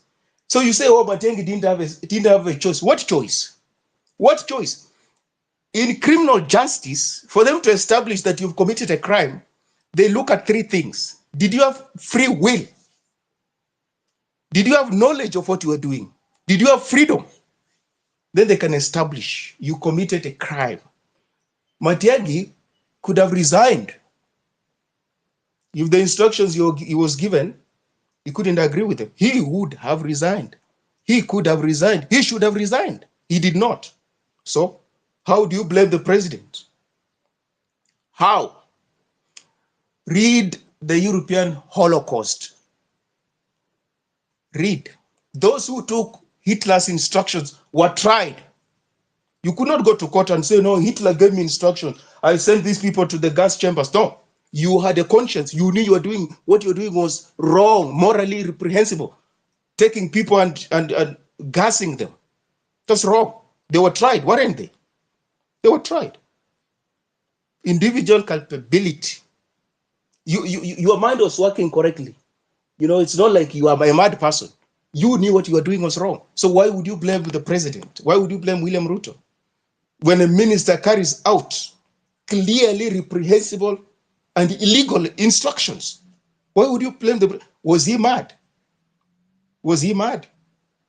He couldn't resign.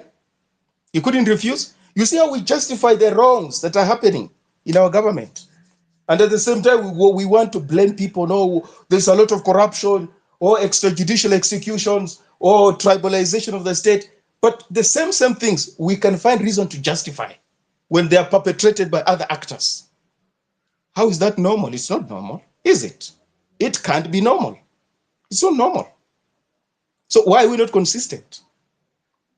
You can find issues with William Ruto. You can find issues with Uhuru Kenyatta. You can find issues with Matiang'i, with Mwai Kibaki. Can't you? You can't, eh? So you cherry pick. You choose who is a hero and who is not a hero. You come up with your own history, who to celebrate and who to condemn. Who did wonders? Western. Who did not do wonders? Is that really true? Is that really correct? It can't be. It can't. It cannot. Western. Hey, Western. Yes, is that Pepita? No, it's the doctor. Who is that? It's the doctor. Oh, yes, the doctor. Western. I just wanted to say that maybe we have you limit your time a little bit because I've seen several hands here. Maybe they have something new to add on before you continue. Oh, Pepita I'm sorry. has not said anything, so it's important. I just say what 2 I'm minutes, saying. 2 because, minutes, I mean, Western. And yes, yeah, all right. give The me 2 doctor, minutes. I am the only commander in the show, Buana, the doctor. Yes, you are Don't the do my only work, commander in the okay? show. Just relax. Western akiongea hivyo Yes, arudi hapa tena. So let's give you 2 minutes. Sirudi, At the top of the Sinaenda. hour, I'll take the mic. Correct, Pepita. So, Pepita, what I'm saying, I've got a problem with bigotry fighting against bigotry. I've got a problem with that. I do. I've got a problem with revisionism. I do have a problem with that. I've got a problem with creating heroes where none exist. I have a problem with that. I do. I don't want to take us anywhere. Matiang'i left us with a very crappy education system, CBC. There was militarization of exams, it's still happening now. Those things are problematic. There were some 8 boys at Ambira High School who were arrested when he was a minister. I don't know, because that insulted him. Those are problematic things. We cannot gloss over those things. We can't. Boys, these are minors. They were arrested after they had written their KCSE exams. There was a video that they had insulted him. They were arrested, taken to court. Yeah, this is a person you are saying is presidential material, eh? Okay. Cynicism. We're just as cynical as the people who are opposed to. So how are we going to work for a country how are we going to realize a country that works for all of us when we're just as cynical as the people who are in power? Thank you, Pepita. You are listening to Home Run with Pipi. Weekdays from 4 p.m. to 9 p.m. I see Dr. James is here. You know when you see Dr. James in the building. Wa mtu semimi. When you see Dr. James in the building, of course, you'd want to hear from him at some point. But ladies and gentlemen, thank you so much for tuning in. Hapa hivi ndani kwenye Home Run with Pipi. And of course, as my guy, the doctor has reminded me that we need to keep time. So I'm going to start with the doctor because he's the one who's concerned. And then I'm going to go to Engineer Alex and Apapa before I go back to the guys who have already spoken. Thank you so much, Justin Shilao, for that. Ladies and gentlemen, you're listening to Home Run with Pipi. We happen here each and every weekday from 4 p.m. all the way to 9 p.m. East African time. This show is supported by you, the listener. If you like what I'm doing, I have my M-Pesa number 0721948229 pinned on the tip jar line there where you can drop your support. Also, we have a very important conversation tomorrow with a panel of doctors with regards to antimicrobial resistance.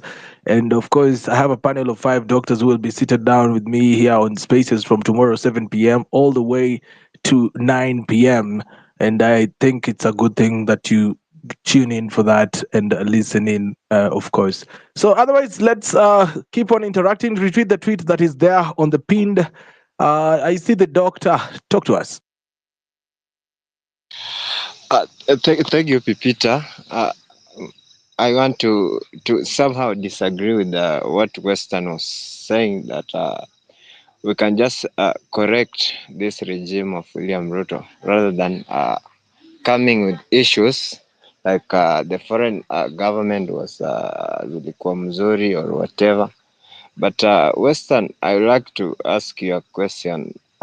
If you say that the former regimes have not been working since during the era of Kibaki, I think that is his second tenure in office. I think he tried. We are not saying that he was 100% working, but from my point of view, I think he tried. He tried a little bit. He tried, and that's what we want. Not people who come up with ideas that doesn't work. Like we have Sha and Shift. These are ideas that automatically doesn't work. And the issue of Matiang'i, I think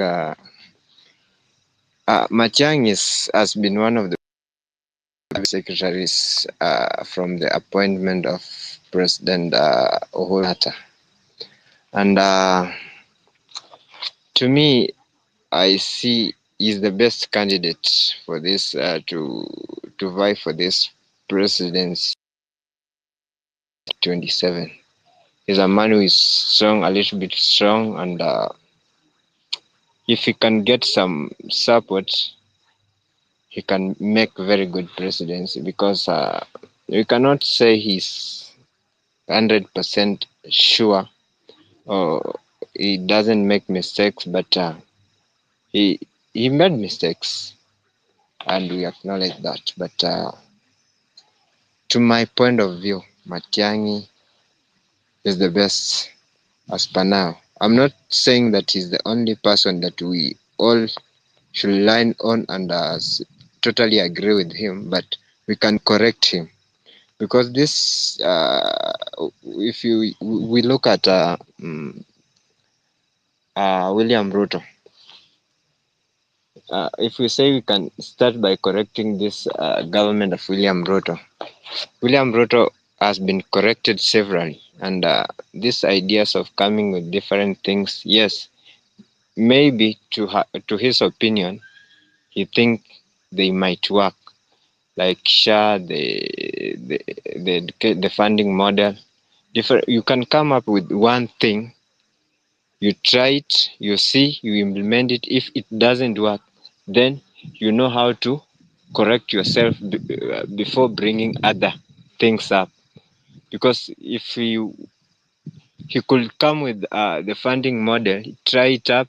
If it doesn't work, he leave away with Sha, deal with the funding model first. Then after it works, he comes with another thing like Sha or whatever.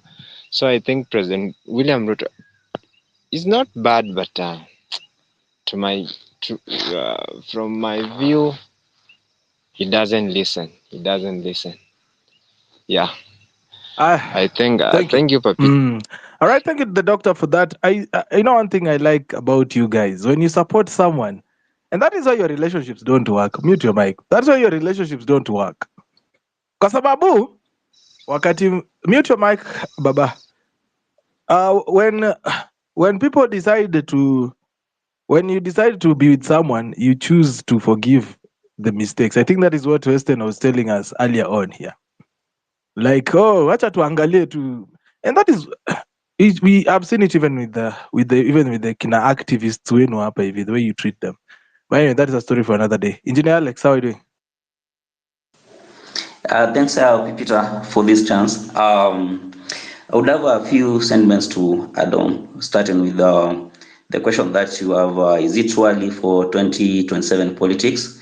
That question would only warrant maybe two answers, yes and no. We have like 3 years from today till 2027, and a lot in politics can actually happen. So while there could be formations, new formations that are going to give maybe a good wave, maybe to a new lot of leaders, like the young guys who are trying to take the advantage of the Gen Z protests and all that. But I still believe a lot could actually happen. And if maybe you can recall what happened during the Uruto presidency, during the first time of Uruto, Uhuru Kenyatta actually didn't get a lot of, maybe I would say not actually do much in his first term. And what happened is that a lot of people thought that he was not actually the best guy actually to steer this country. And what happened later on is that that wave actually carried on over the next 5 years until 2017. You remember very well there were issues with the elections. Actually, the opposition went to court to question about its credibility. And what happened? Maraga and his team nullified the election. So, if you check, that trajectory actually could be repeating itself with William Ruto. Whatever is happening with William Ruto, we would agree. Like Weston is, I'm not trying to defend him because he has his own flaws. He's an individual, he's a person. So in whatever is happening, there are some changes we are experiencing at the moment. Yes, he inherited something that was bad enough that would need actually a lot of time to fix. We don't think that we have a savior to do that. So his flaws will only actually determine whether he will be able to fix whatever agitation Kenyans have before 2027. Matiang'i is actually being fronted. However, I'm a bit skeptical about whatever is happening with Matiang'i, because he has not issued an official statement about his willingness maybe to be the presidential candidate to come 2027. Again, I saw some of the letters that were trending on Twitter and on X platform. People saying that he had signed a deal with Mossad, the ones that helped the Botswana new president. But I believe if you are actually something like presidency, you will attract a lot of enemies in the first place. And I think boardroom meetings, agreements, contracts, whatever agreements you have, those are highly confidential meetings. Documents are highly classified. There is no way they can easily actually leak out because you don't want any backlash.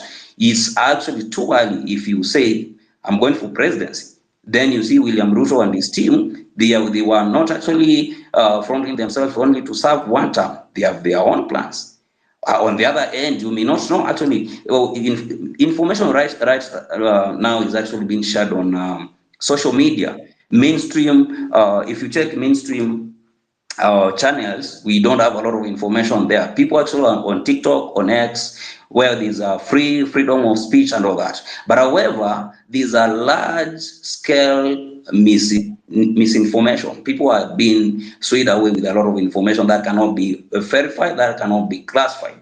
So in this case, you see, if Matiang'i is actually fronted, maybe he could be using maybe the current regime proxies. He can be fronted and funded to go for presidency. So he's going to sway away the new sheriff in town, who is Gen Z. So now on the other end, then these don't forget the Murima. We are still going to have the tribal voting basis. It's not going to change overnight. So if you what is happening, you'll find that Mount Kenya, they still believe they need a share of the government after supporting William Ruto.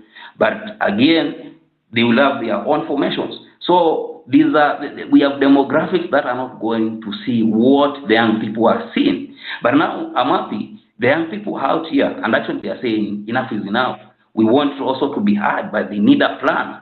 Gen Z came, then it was we are leaderless. We don't have a leader. But again, we have to start with the civic education. My grandmother, your grandfather, and those people in the villages, they are going to vote for the leaders because what we discuss here, they don't have access to internet. They don't have access to X.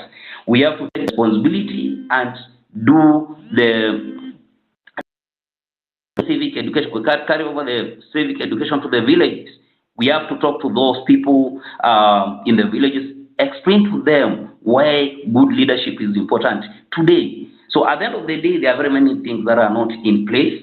We would not want to say, because I'm sure, pretty sure that UDA will not be an outfit come 2027. I know the owners of UDA, they have a plan for that. But there are things that are critical at this moment. When the new regime took over, the economy of the country, while it was on a trajectory of not being actually good as far as cost of living is concerned, then there are a lot of things that are not working. While actually Ruto was able to inherit that, at some point people actually feel that he should have actually maintained the status quo, but he already had his plan. However, if you check the current roads, those people who are within Nairobi, roads are actually in a bad state. Potholes are everywhere. You saw the other day he was in Kayole. That road is Pine Road, over where he was attending that church service. That road is poor. The other roads we have connecting the estates are over. There's zero maintenance. So again, there are issues on the table that need actually to be addressed. When it comes to education, there's an issue to do with CBC. There are things that have not, like they agreed to implement the program. It's too late for us actually to roll back and go to 844 system, because now already there are kids already doing the exams under CBC new system. However, classes need to be built, teachers need to be deployed. So these are all a lot of things that need urgency. However, 5 years, if you think, is not actually time you could say, I'm here to do this. And basically what is going to happen, we might have a lot of rough time come 2027, because people are just anti-Ruto. For whatever reasons, he promised too much rather than he could deliver. I doubt whether he's going to do that in the next 3 years, because there are other areas, healthcare. There was Linda Mama. Look, the NHF was working with only 500 shillings. For God's sake, that is not working. You have to pay out of your pocket. And now these are the things, they are little things that matter to the common mwananchi. Somebody who does a kibarua, they just earn their 300 shillings per day. They survive on that. That's for food. And when they have issues to do with healthcare, they used to pay. Actually, somebody used to pay for them. Maybe a relative in one of the Kenyan cities, it pays for their old mother, their old father, 500 shillings for NHIF. And when they go to hospitals, they get free treatment. Actually, those things were working. So if there was a good platform or there was a good plan, first it was to identify where were the loopholes, why was this system not working efficiently. Then from there they can say, if today you find the grid is working, at least people are getting power at least 4 days a week. Then you say, no, this is not good. They only miss power 3 days in a week. So what do? You don't shut down the whole thing.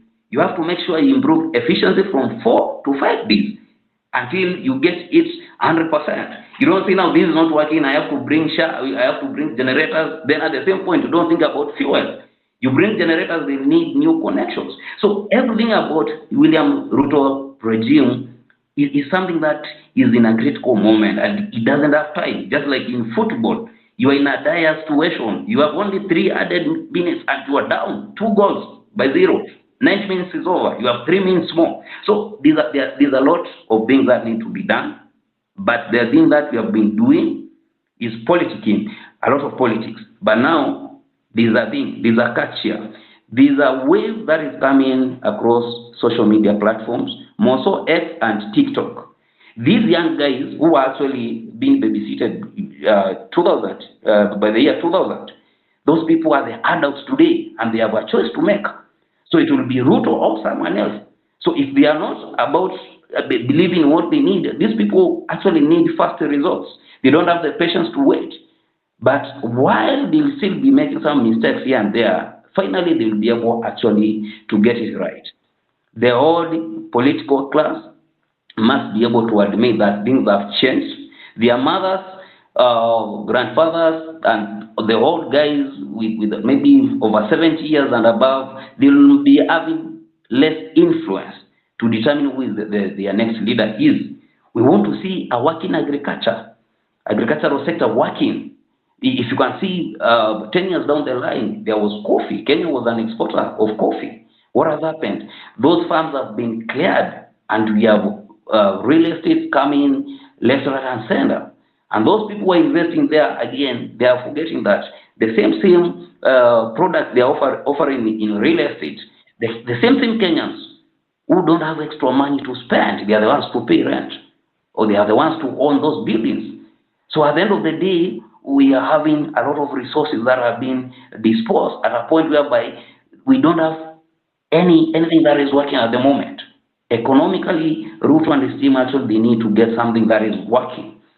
For those who have done economics, a bit of it, there is something called demand and supply. That's where economics start.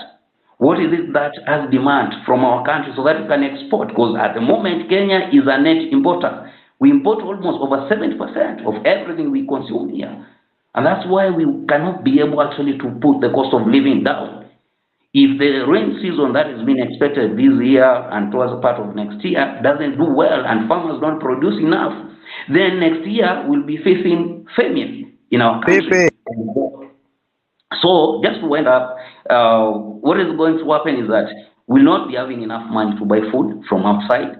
And then when we always want to get that food from outside, like maize is the staple food of our economy. Ugali, those are that's the basic food for Kenyans. But you are in a sad situation if you find yourself importing maize because it's something that you can produce. We are asking questions. What happened to Galana Kulalu project that could actually feed, even if not everyone in Kenya, but a better section of Kenyans? So these are the things that the government should be able to look. When it comes to 2027, maybe unless they do voter suppression, I'm sure the government is going to get a really hard time actually trying to defend themselves. And then we start going the same cycle. We don't want to go that route. The same cycle of 2007 where people 1 minute. Yeah, there were a lot of issues to do with insecurity. People were killed and all that. But we don't want to go that way. Either way, people should be able also to plan. Those who get time to go to the villages, let's educate our parents, our grandparents, and our peers in the village. Explain to them how the social is at, how leadership is going to help us. I think with that, thanks for this opportunity. We continue to listen to the other people to submit. Asante sana Alex. I want to hear from the one and only huyu Zach tulikupatia mic ukapotea, alafu wakuja kukaa tin. Sijui nani anawatuma kukaa tin katikati ya kazi. You're not supposed to open the mic. I'm the timekeeper. Sawa? Yes. Talk to us. Natusikia Zach? Ashaenda. Hara. You're listening to Home Run. It's 19 minutes past 7 p.m. East African time. I hope you're doing amazing. Huyu jamaa Zach amepotea. Let me hear from Matoke. Luka, how are you doing?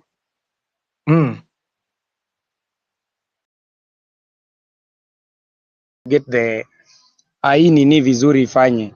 So pipi, I have an issue. Nimesikia mtu akisema hapo hivyo the western guy ati we give Ruto a chance. Come on. Hey, are we jokes but kama saizi hata 100 tu ndo tunateseka pipi. Are we really people serious? Okay.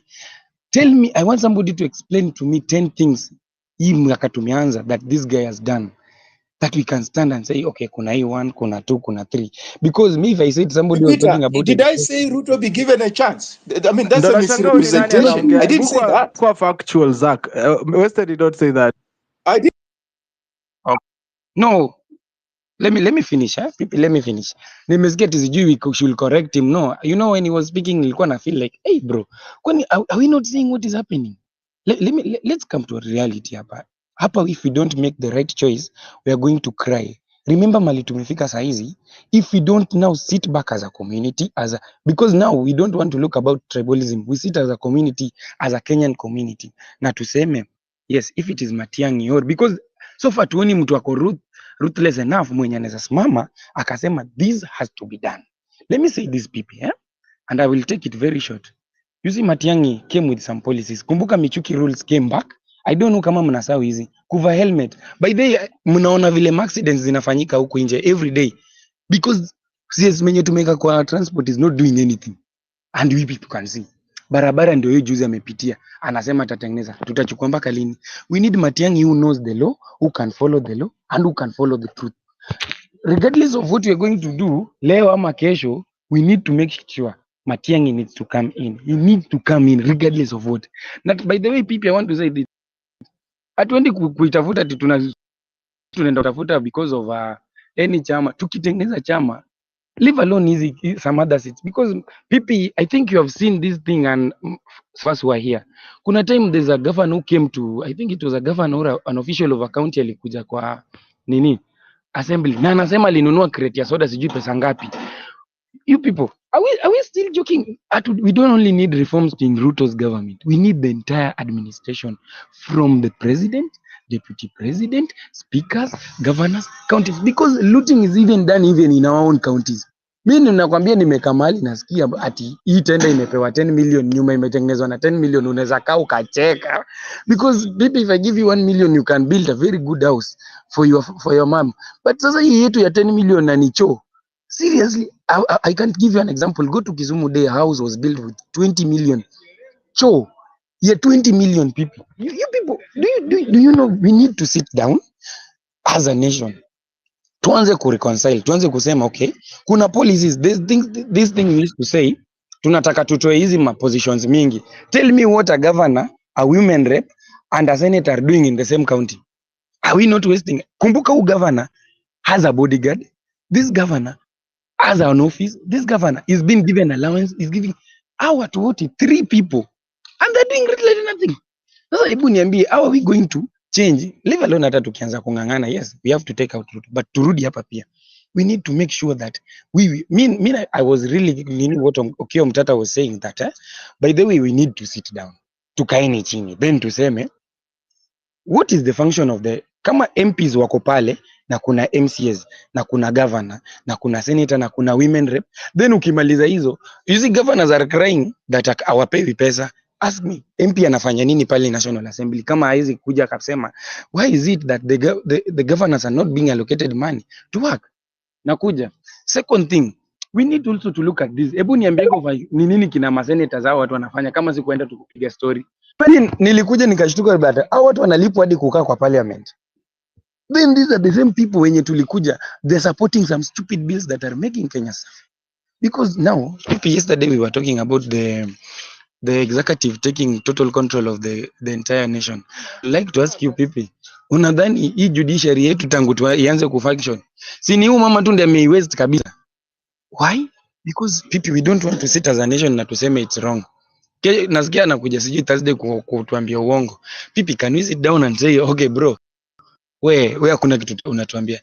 Can we have MPs who can? Sifuna started then mzee, I don't know when they did 1 2 3, now Sifuna nowadays cannot say the truth, and we are seeing the airport is being sold to Adani if we are not serious. So people, we need Matiang'i. We really need Matiang'i.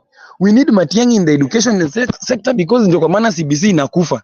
This is the Matiang'i made it clear that we could make sure alikuwa anafuatilia, ako kwa interior na anafuatilia education system to the point unaona vile saizi hizi manini kuibiwa kwa mtihani ziko mingi. Hebu niambie, wakati Matiang'i what happened? Alikuwa, do you know it was only during Matiang'i that ulikuwa unapata CS boom into another school, kidogo alikuwa anatembea kaingia kwa shule. Huu wetu umemwona kwa shule lini? Si kama angoje shule chomeke ndiye aende, ama kukuwe na crisis na ingie, because we don't have somebody who is willing to work for the nation. People, I don't want to talk more, forgive me sana. Asante sana people. I want to go to the one and only Mau Mau, then Luka Matoke. Mau Mau, you have a rebuttal? Yes, I'm here and I have been waiting for quite a while. Yeah, indeed. I would like to say this, that there is no one who is saying that the former government did or the former regime, there is no one, and I'm on record saying that the mistake that or the problem that we are going through from our leaders, especially who are at the apex of leadership, especially the presidency, started with Mwai Kibaki. And I would like to say this, that so many things happened during his regime. He turned the economy. But the moment he said that Moi retire in peace, that is a moment he missed, because the precedent that he did set then is the one that is eating us up to date, because whoever is coming after him is coming to cover up the person that is there. And that is why we are saying that the only person that can take this country to the next level is somebody who can be installed through revolution. We start afresh. That one aside, there is nothing that we're going to get here. We don't see anyone who is good at all. Marara is here. Yes, we say that he has never been, contaminated. Then he is young. Some of us say he has been seen in pubs, things that you cannot even understand or substantiate. Give a video of him taking beer. And taking beer, what is that? Although he said that he is born again, but give us a video. He who alleges must prove. Let us stop throwing nonsensical statements here, using all manner of terminologies because we would like to be seen as if we are elite than others. We are saying this, that this regime cannot be covered. We have seen enough. We saw enough with the former Huru, but the person who is there, whom Kenyans had hopes that he's gonna take them, hold them responsible, he is doing nothing. It is Ruto who is now there. He is supposed to arrest the likes of Akina Matiangi, the likes of Akina, those who oversaw atrocities. Yala River. You talk about the likes of Akina, Kinoti. Kinoti. We were told that he retired or he resigned. Then after resigning, you cannot be held accountable. Are we seeing it with this regime?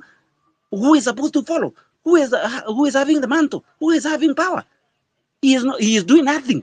Then if you keep on blaming, shifting blame that the former regime never did, and when we position one of ours there, he is not doing work, for how long are we going to continue shifting, blame shifting? No, we can't. We cannot continue like this. Let Matiangi be. If he fails, then we can go revolution way. If we have another person, if we can be able to bring Maraga, the former CJ, then and he show that he is willing, then he is the best. But if he is unwilling, what can we do? You are telling us that we continue correcting this government. It was being corrected by our Gen Zs on 25th. Then he told us that he is going to even abolish the confidential kitty. He never did that.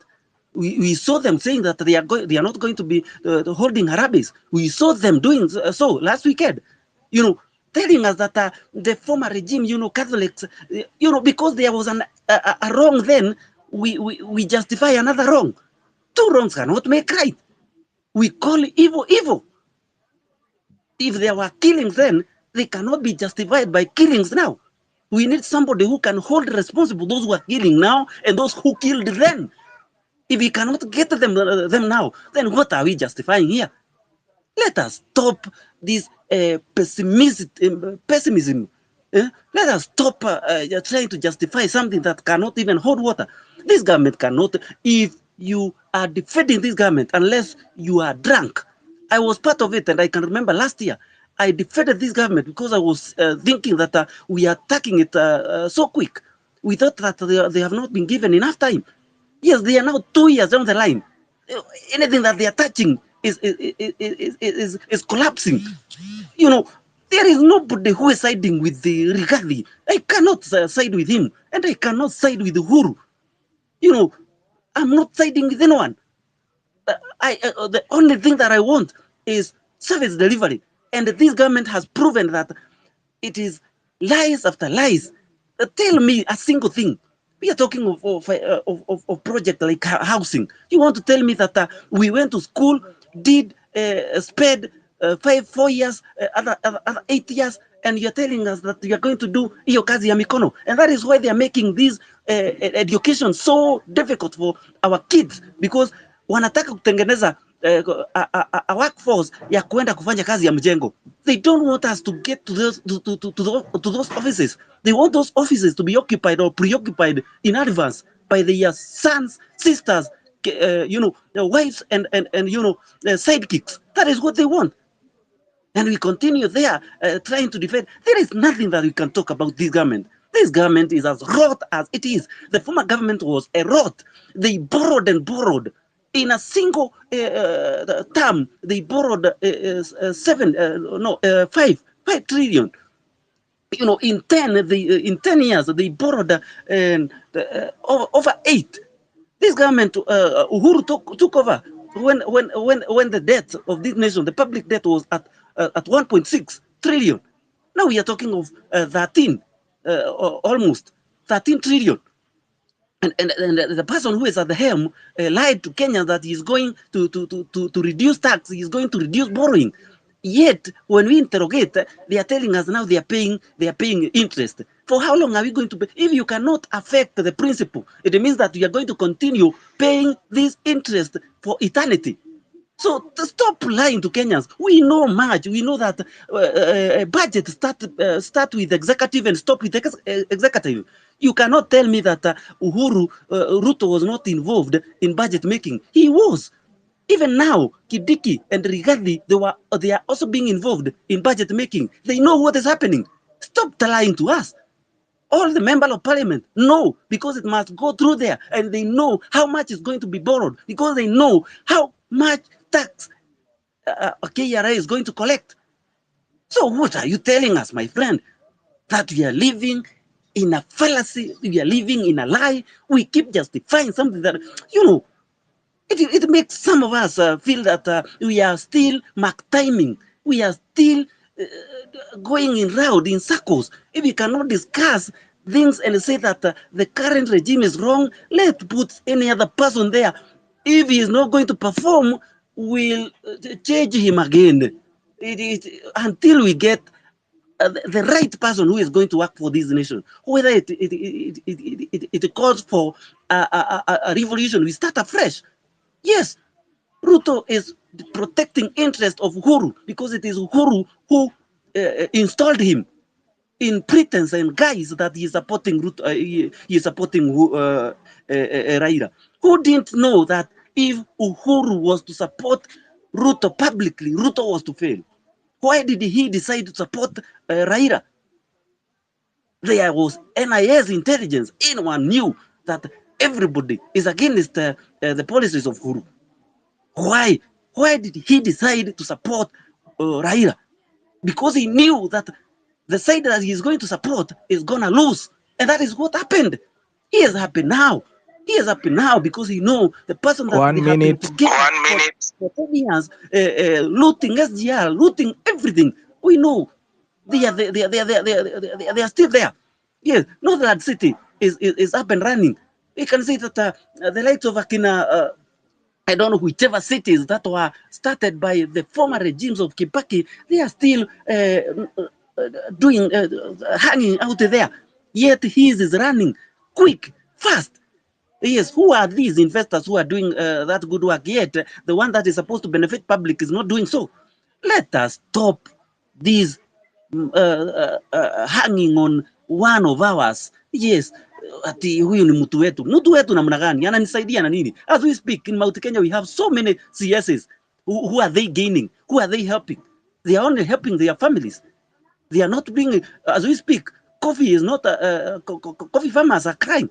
As we are speaking, we can see that maize farmers, they have all their stock not being bought. I was listening to another space from Carriages, and they were speaking in English. And you could hear how they were lamenting. So let, my dear friends, comrades, we need somebody who is going to activate and make Kenya work. Bring Kenya to the right direction, even if it means that we are going to put Raila there. As long as Kenya is going to move forward, let us stop maneno hapana.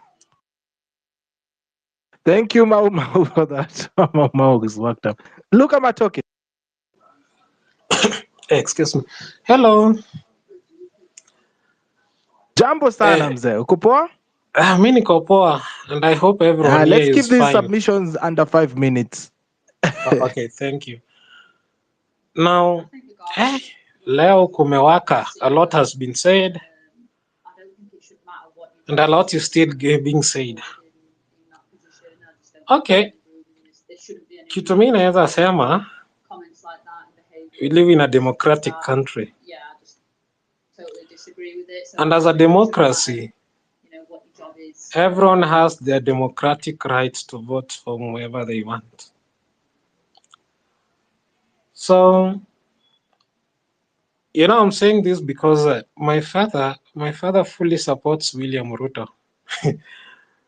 And I am always against William Ruto. My father supported Mwai Kibaki. Father, and that time I remember I was against Mwai Kibaki in 2007. My father fully supported the Kenyatta, the son, and the senior, supported Moi. But Mimi, I was against all these individuals.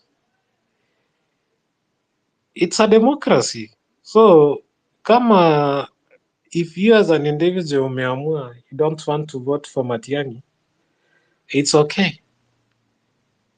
If you want to support William Ruto, it's okay. Go and vote for him. Campaign for William Ruto. No problem. Ensure amerudi ameendelea na hiyo kiti. We will never blame you. It's your democratic right. Okay? Even if someone is good, even if someone is not good, according to some of us, just remember, even Nelson Mandela, there are people who never voted for Nelson Mandela. When the election of 1860 happened in USA, there were people who did not vote for Abraham Lincoln. There are people who did not vote for that individual, even if history places that guy as a good guy, as the guy that country is proud of. So even here, there are people who are not going to vote for whomever that you are going to front as we, the people, when you may feel that William Ruto is not good for us. So it is a democracy. So ukiamua wewe, you want to just front your candidate, support them, and what? This thing that, so and so is not good. Yeah, we agree. As a support of Matiang'i, I agree. Kuna vitu zingine you went too far. Like what he caused, that the way they were imposing the curfew and families lost their loved ones, like the two brothers. Yeah, sio kitu mzuri. Na if that really hurts you and you feel that this guy that you're supporting is not good, then you can go ahead and campaign against that so that he never gets in. It's okay, it's your democratic right. Lakini sisi wenye tumefika mahali tumesikia, we have a problem with the funding model. We have a problem with snipers being placed on top of parliament and they taking down people who are voting to straighten our country. We, the people, feel that this fight of civic educators being arrested and all these by William Ruto, and we are against that and we are voting against him. It's our democratic right to do that, and it's also a democratic right to vote for him. Kila mtu na chaguo lake, lakini mimi nimesema the guy I'm supporting in these coming elections is one Fred Okengo Matiang'i. I'll campaign for him. I'm even campaigning for him on this platform, and that is my democratic right.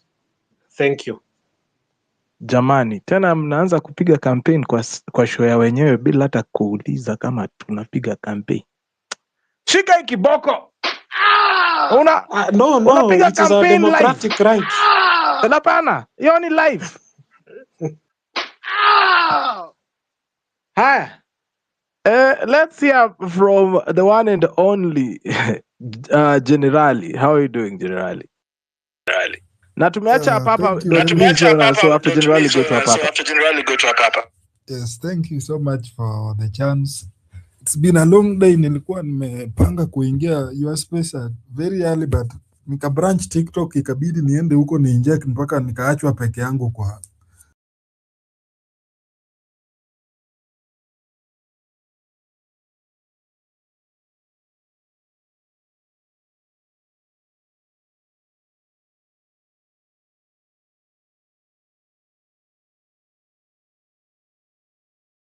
here, but it is almost.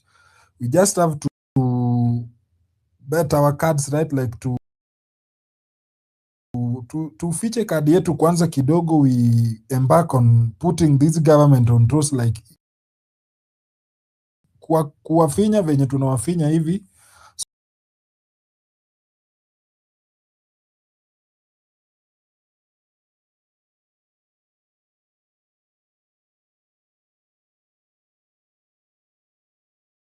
Left, right, and center. It is the center of talk now, because if there are guys that they have sent on the ground, they have been sent to praise this stuff like it is working. I don't know how Itumbi has trained them, but they come there with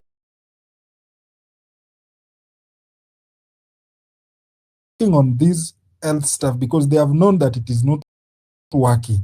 So it is just our responsibility to continue. We continue with the civic education as much as we can so that very many people can be informed. Right now, all this resistance that the president is getting all over the country, it is a good work. It is an achievement from the civic education that has been done from the spaces, from the TikTok, or from the WhatsApp status of different people. So let us just continue injecting. We inform the public. I believe me, what I always believe, that when now people will fickle and get tired of this government, there will be no need of even holding a meeting to call them. They will just come out of they will just come out by themselves to fight this regime. So we're still on time. We're still on the right track. Let us believe on the course and we'll achieve it. I don't have much to say.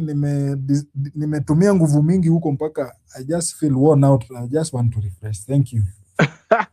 We pumzika jenerali, na napenda sana vile watu wanajiweka wanajiweka mstari wa mbele kila mahali, wanajipata kuongelea good governance. Thanks so much for that. I see the one and only Apapa, habari yako? Unaweza nyamaza tu hivyo upate watu waliongea wote ukaachwa. Pepita, good morning. Where are you? Good morning. Mi niko Kenya, so ni good evening. Okay, thank you for the opportunity. I say hi to all of you. Now, I would like to begin by having a different opinion from what Luca said in regards to the democratic space. Yeah, it's true Kenya is a democracy, but then it's also beats logic when everyone is just allowed to make any kind of decision, claiming that it favors him or her. You know, there is also as to why we are having these platforms and these kinds of engagement is trying to find reason in what we are doing, what we want, or where we want to be. So if something is wrong, then it is wrong. Hatuwezi sema kwamba okay, I'm at liberty to do whatever I want, whether it is wrong or right, because you're in a democracy. I don't think that is helping anyone, and it won't help Kenya as a country. We just need to have good reason in whatever we are doing. Now, back to a few topics that have been highlighted by the previous speakers.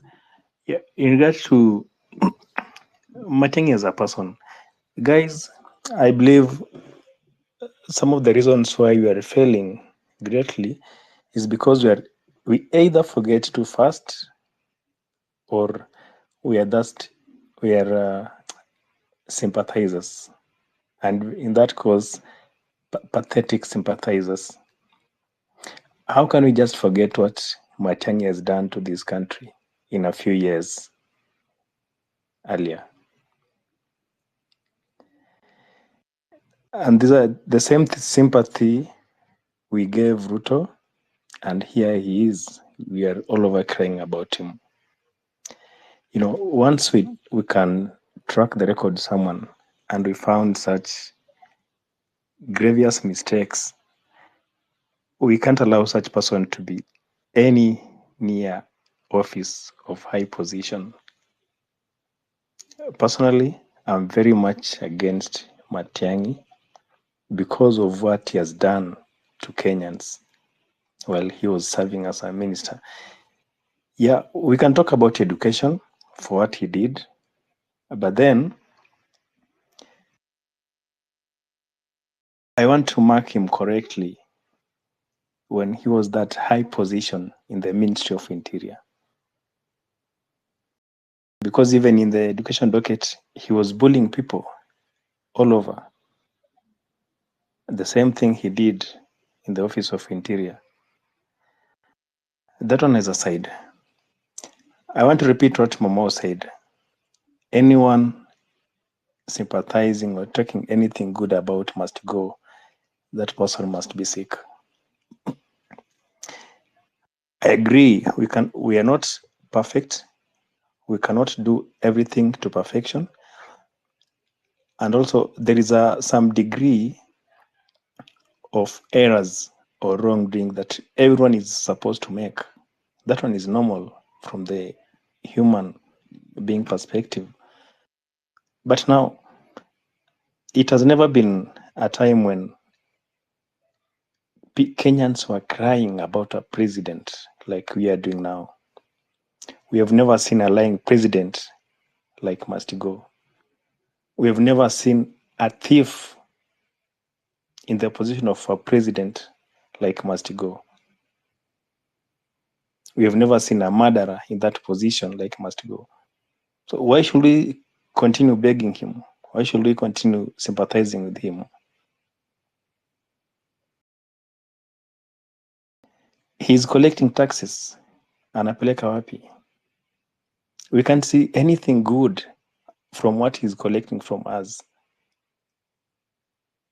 And then we are here, we want to mark his record in regard to what other previous regimes have done. Two wrongs will never make right. We agree that we have made enough mistakes and it is the right time to correct those mistakes. We must correct them. Let us agree that be it bishops, pastors, and everyone else has made enough mistakes. It's a time to correct the mistakes. We must take Kenya where it has to be, where it must be. And I also concur with this point that probably it requires a revolution to bring a good leader. Imambo ya ballot, maybe we still have a long way to go. That if we can have a revolution, then we can get a good leader who can steer Kenya to the greater heights. Thank you guys and good evening. Lakini mnakuanga very interesting. Last week mlikuwa mnatuambia Morara is the person to be, yeah? Guys are speaking on spaces kidogo mlie. And if we went against you, you would call us government sellouts. Watu wakiambiwa watoe documents, government sellouts. Nyinyi ndio mmetumwa na bloggers. Why? Na nyinyi mnakuanga wakali. So anyway, now tuko kwa Dr. Frederick Matiang'i Okengo. How many months before we move again to another presidential candidate? But let us continue basking in this sun of the incoming president. Na mimi niliwaambia kitu moja sijaipenda na Wakenya, tunapenda delegation. You know? Tuna hope your savior mentality, yeah? We are hoping that Matiang'i will imprison William Ruto, his deputy president for 10 years. Oh God of Nebuchadnezzar. He killed. He was there when they killed Baby Pendo. But no, let us not look at that. No, not now. Huyo ni mtu wa Mungu.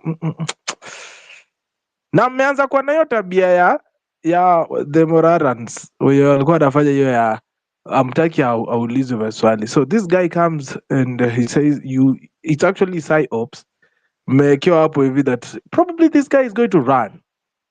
And you guys, because tunapenda kuongea na unajua, of course mimi niaiko Nairobi na hii talk show, so of course I'm just going to let you speak. People become so emotional kwa space. Oh my god, okay, look at my talk. I'm going to vote for him, I'm going to vote for na utanitumia by the marketing hapa ni 10,000, so look at my talk, I'm sending you and your Matiang'i team 10k ya kutumia platform yangu vibaya. So yeah, you need to be advised, hakuna cha bure kwa hii Kenya. So yote 9-10 ni kwamba tafadhali, hata kama tunajaribu kutafuta a solution to our leaders, let us not be this desperate that we are willing to forgive historic sins and then we are there telling people, if he did it, then we did it, then kama mnanipata. So please let us be also reasonable as we are speaking, and as we are looking for a replacement, let us not replace because of ruthlessness. If you want ruthless, situendelee tu na must go, because I feel like anafanya kazi safi sana hapo kwa hiyo ruthlessness. So kama mnataka ruthless, wacha tu tuendelee na huyu, because sasa wewe unaona vile yule jamaa anakuanga mkali. So kama ni ruthless, wacha tu tukae na huyu ruthless wetu hapa, because naona nyinyi hiyo ndo mnataka mtu ruthless. Mnasahau huyo mtu ruthless ndio alizima radio. Sasa imagine sisi wa spaces tutafanyiwa nini? Anyway, guy, poleni. We are Nairobi comrade, how are you doing?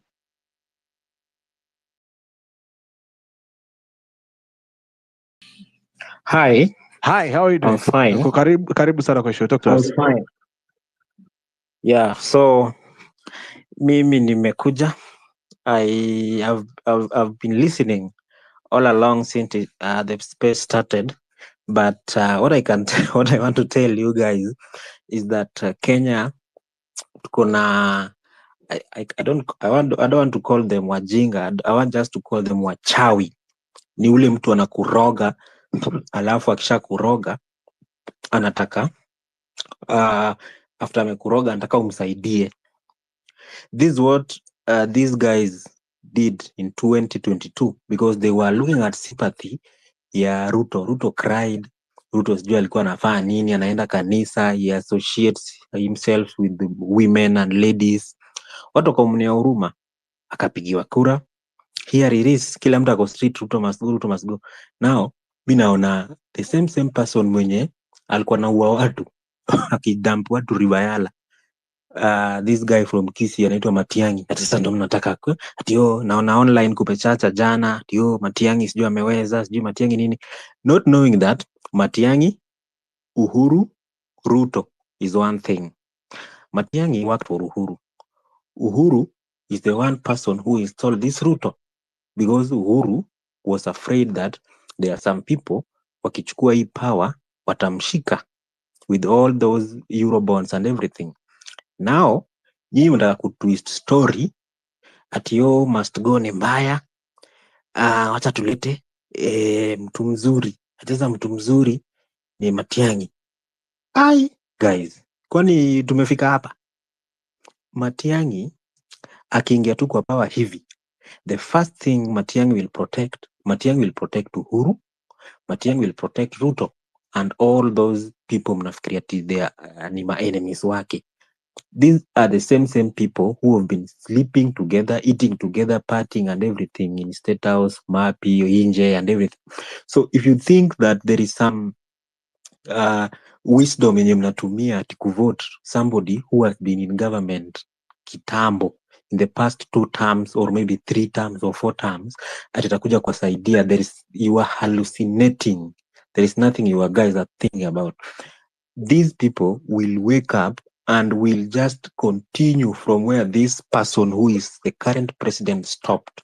Because now Must Go anajua vizuri, no one will vote for him. So akiona there is somebody ati mmependa sana, anaweza hata lose tu but the moment ame lose wataungana.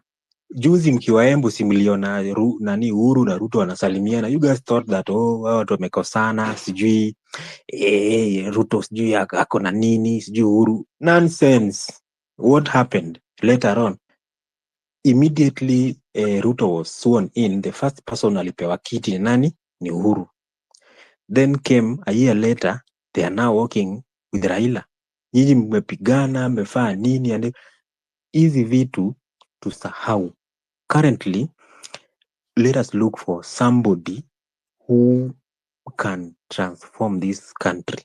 Because mimi, the reason as to why I'm going to the streets is because I did not vote for Ruto. Ningempigia kura singeenda streets. So ningempigia kura mi singeenda street. But the reason I'm waking up, nimepiga kelele naandika huku mpaka my previous X account ikiwa na almost 5,000 followers was banned and suspended. Hii hata haiko. Sasa nimeanza mpya na sijui iko na sijui 40 followers. Because I did not vote for him. I cannot wake up to vote for somebody alafu nakuja later on naanza kumcriticize. It cannot happen. So the same people who are making noise here online happy, Matiang'i, sijui Matiang'i, are the same people. God forbid this idiot akiingia kwa serikali. These are the same people watakuwa to convince that wameanza hashtags sijui Matiang'i must go, sijui wameanza nini. Those are nonsense. Hatutaki vitu kaa hizo sahi because we are purely wasting time. Look at the situation in Moi University. People cannot even graduate.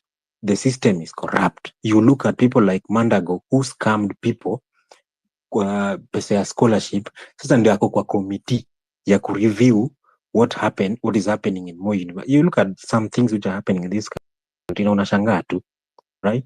So 2027 si mbali because we are only having November inaisha next week. So after November we are having December. After Christmas tunangoja kushusha nyavu 31st. Then after that we're in 2025 itasonga mbio, and then we're only having 1 year to 2027. So if you don't reason enough saa hizi ati tuna flood social media na dirty politics, useless people who are there who are killing people, we are not going to make it. Hii country tabaki tu hivi hivi, mtaendelea kuteseka. Vaccines will be there which are killing people. Sijui unasikia cows are supposed to be vaccinated, mara sijui education model, sijui education funding model sijui itakuwa nini, and so many shits because these guys they have enjoyed and they know what is happening. So hawataki sisi to grow, wanataka tu tuzidi tukae hivi ndio nini ifanyike, tuendelee kuteseka hao wakikuwa wana enjoy. So what I would tell you guys, there is no sympathy because the moment you are continuing to sympathize somebody, akiingia tu hivi ashike, you guys are dead because no one knew that Ruto atakuwa hivi. Because sasa naona kuna some stupid people pia wanahurumia Gachagua, ati so sijui Gachagua was supposed to be impeached. Mimi hata nataka kuimpeach kabisa ndio hata asionekane kwa public, but I'm worried bado anaonekana kwa public anatembea and everything. So sympathy is what is killing us. Tuachane na sympathy. Hao watu walikuwa siasa from 19 something, these people should go and rest. Sijui wanatafuta nini, and I don't know, I just don't know what we can do, but we need new leaders because leaders are available who can work, leaders are available who cannot be compromised. Watu wanasema Matiang'i ni mzuri, but Matiang'i was compromised. Wachana hiyo story ya NEC, labda hata walienda huko chini ya maji wakajua Kenya wamefanya, and then later on results are out, tunasema Matiang'i is overworking. What? To please the media? There is nothing like overworking, because if he is overworking, the first person who was supposed to be arrested was the DCI during Matiang'i's era. DCI George Kinoti alikuwa anatembea tu. Nurdin Haji akakuja na some fake cases, sijui Gachagua ashikwe, sijui nani. After all, all those cases ziliachiliwa and everybody went home free. So let us stop this kind of sympathy we are giving to politicians, because These politicians, they are not our fathers, they are not our sisters, they are not our brothers. The only thing we can do with them is that if we have a steady, good leadership in this country, all these people are supposed to be arrested and jailed, because the moment you start arresting these people, hiyo pesa yote wamekuwa kiiba tutarecover. Right now, look at Tanzania and Uganda, a very minute countries ziko hapa nje, wanaenda AFCON 2027 na Kenya. The CS kazi yake ni kufikiria kuuza airport na kufikiria kutembea na ndege akitoa meno, hiyo tu. There is nothing he's thinking 1 about. minute. So hata tu nimalizie hapo, but I'm still mad. Asikia ni part. Some of us steal money here, we go to Tanzania, we invest it there. Because when you invest it in Kenya, it will be more visible. You also bring money from Tanzania, some of it by road, na magari. Mnapitia, mnakuja hapa Kenya, you start constructing buildings around here. That is what we do. So if we are stealing 2 billion per day, assuming we reduce the theft, we don't want to stop it, we just say, okay, if you have been stealing 1,000, please steal only 500 shillings. If you have been stealing 100,000, steal 50,000. If there could be that, I don't know whether to call it conscious decision, but if there could be such a decision, ridiculous as it sounds, we would be saving 1 billion shilling per day, which would accumulate to 365 billion shillings. That is more than the external borrowing. Some of us steal money here, we go to Tanzania. That is the reality of the ground, ladies and gentlemen. Imagine. And they're laughing. The people in that room were laughing, which means it's actually true that people are stealing 10,000, 100,000 per day. God damn it. Inchi kona kitu kweli. Brian Osoro, how are you doing? I'm doing good. So I hope everyone is okay. Because of time, I'll just go at it.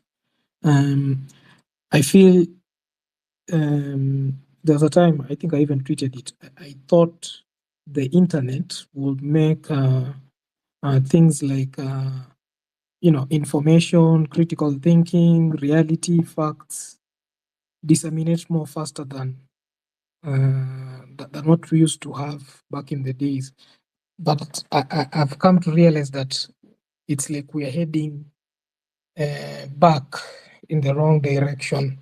Why do I say so? I feel like people have, they call it revisionism. The understanding of history is predicated on it's like cherry picking. So you just pick what is good, and whatever is not good, we leave it. So for example, you keep on saying Kibaki was the best president. Anyway, I'm not here to argue with that. But if you look at Kibaki's story, yes, it was good. He worked okay, he built this economy, but he mismanaged politics. We almost lost this country in 2007, 2008. That is something people don't want to talk about. We talk of, I don't know, what is his name? Matiang'i. And people forget that Matiang'i did not want to listen to teachers. He forced the CBC curricula, even when studies were done by institutions like KICD, showing that we have not trained the teachers.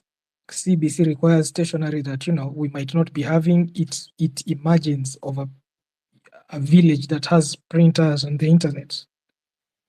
What I'm trying to say is that there is nothing perfect in Kenya. So somebody was describing, Morara came, everybody was on Morara's, that wave, and then all of a sudden we dismissed him. Then there was this guy called Kasamuel, then we dismissed him. Right now there's Matiang'i, who I think some people are also dismissing. I'm not what I'm trying to say is that Jesus is not going to come from heaven, atoke huko, then he comes on earth, then we vote for the person. Our politics is not organized that way, which is why every political party that has produced a president, it iliharibika. You can pick of the National Rainbow Coalition. After 2007, we had the PNU. You can look at KANU. You can, any vehicle, I don't know, Jubilee, that's how our politics is organized. We don't have, we don't respect ideas or institutions. We look at personalities. And I think this is exactly why people like Kinaruto thrive. He keeps on comparing us to Singapore. And what people don't understand is that Singapore, how their politics, even in China, how it's organized, it's based on institutions. In Singapore, you have what's the name of this party? It's called the People's Action Party, done by Lee Kuan Yew. 1958. In South Africa, you have the ANC. In Tanzania, you have Chama cha Mapinduzi. You don't have a special purpose vehicle by the name of Jubilee or UDA that is formed, and somebody wakes up and decides that Kenya's problem is housing, Kenya's problem is chief. No, these things don't work like that. And that's why we get it wrong. And then immediately we don't look at it properly. We feel like it's an individual problem. Not really. I tend to differ.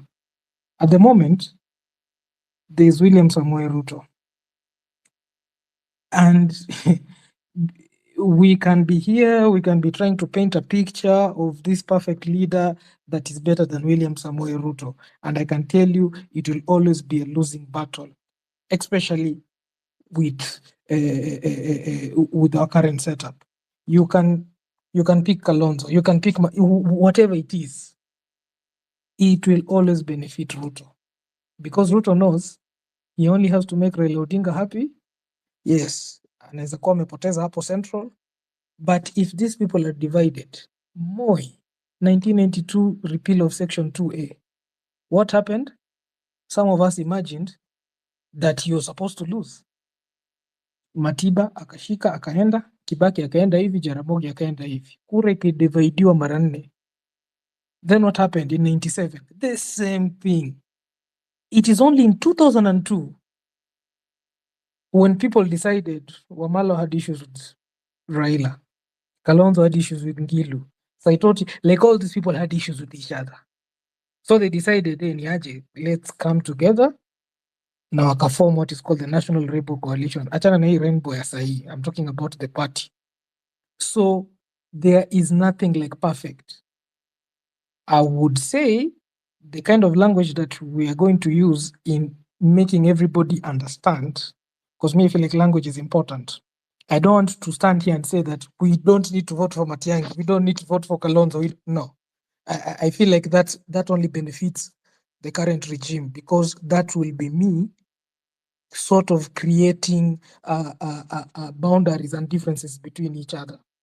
I feel like if we can, I don't know what that is going to take, but if everybody can understand what happened in Kenya in the time of Moi and even in other countries, there are people here who are talking of a revolution. And I would say, yes, it's easy to say that we need a revolution, but can we ask ourselves, where has this revolution thing taken place and what were the results? And I can promise you, even in Africa, anybody here to come and give an example. Many people will say, oh, Burkina Faso. They will say Burkina Faso because they don't know what happened in 1980 with Thomas Sankara. It is the same thing. Alienda pale, everybody was like, oh my God, this is a very good leader. Then what happened? He was taken out. By who? Thomas Compaore. Ibrahim Traore, this year alone, he has had more than 5 attacks. So this thing of having all our aspirations on one man, yani mwanamume mmoja, mwanamke mmoja, that thing is not sustainable. And that's why Africa, we are still stuck with so many of our problems. Because we think our problems are about an individual. We don't think, what does this mean in 20 years? What does this mean in 30 years? What does this mean in 60 years? We only have 5-year plans. And we are here talking about, 2 billion shillings is being stolen every day. Ask yourself, hii pesa, are they using cash? The Exchequer does not use cash. They do bank transfers. If Chief was supposed to solve the malaise of NHIF, we are told that NHIF what will go wanaiba. Ask yourself, NHIF would pay hospitals using a bank transfer. A bank transfer means that these are records, and these records can be pinpointed to an individual. if any politician is serious about beating this big animal we call corruption, and I dare say this, there is no politician who's going to beat corruption. No one in our current setup. And we will be here over legislating, putting laws, saying, oh, we are going to introduce this new thing. Oh, systems don't beat corruption. I happen to be from that background of software development. We don't. We can model technical things. We will never model the human condition. Those are things that you can't do. And of course, some people here are going to say, oh, there's AI, there's biometrics, there's Nini. Safaricom loses how much? I remember I saw the value. Around $1 billion, or was it 1.5 billion on crime? The other day, Leona, Vijana, that group of Nini who stole 500 million. So my point is this. Democracy is a process. We need to trust the process. We just need to improve in how we communicate and how we look at Kenya. So I'm not so big in individuals. I'm big in institutions. So if we can be able, maybe right now, if the rallying call can be, yes, I know you like Matiangi, I know you like Alonso, I know you like Morara. Can we come here? We sit down and we build something. And this thing is not predicated on an individual. You can even look at South Africa. Julius Malema. Right now, everybody is leaving the EFF because he built something so good, but because he was the individual, he wants to control everything. Everybody is leaving him. So I don't know. I feel like there is so much to say, and of course, because this is a space and everybody has to talk. But I feel like those of us who can be able to communicate effectively and let people understand that hakuna Yesu. Yes, if you want to help, if you want to help ourselves, we need to help us. So asanteni sana. Asante sana kwa hiyo submission, Brian. Of course, I see we have Western Amino Mkono Juu. I'm going to go to Felix, then West 10. And then we are actually at 8:13 East African time. Thank you so much for tuning in. We run here up until 9 p.m. Remember, on that Jumbotron, there is a tweet I put out that tomorrow we will be having a panel of doctors in collaboration with Masinde Muliro University Students Antimicrobial Stewardship Chapter. We will be having a conversation on understanding antimicrobial resistance. So that conversation in particular, make sure you retweet it as I'm telling you what it's about. That conversation in particular is on how we create resistance through underdosage, overdosage of drugs, and much, much more. On the panel, of course, I'll be having 5 doctors, among others, Dr. Mbiti Modi, Dr. Sharon Oginda, Dr. Ismail Luta, Dr. Reno Omoro, and Dr. Machete Collins. They'll be sitting with us, answering our questions. And of course, tune in. It will be tomorrow from 7 p.m. all the way to 9 p.m. So make sure you tune in to that very important conversation. Of course, you should also search at HRWP on YouTube to see our latest YouTube videos. And of course, Home Run PP is supported by you, the listener. If you like what I'm doing, there is a tip jar line 0721948229 where you can drop in your support. Felix Otieno, talk to me.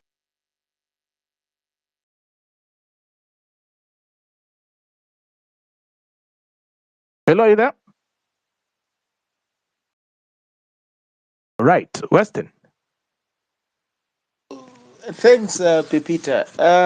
I couldn't agree with Brian any better.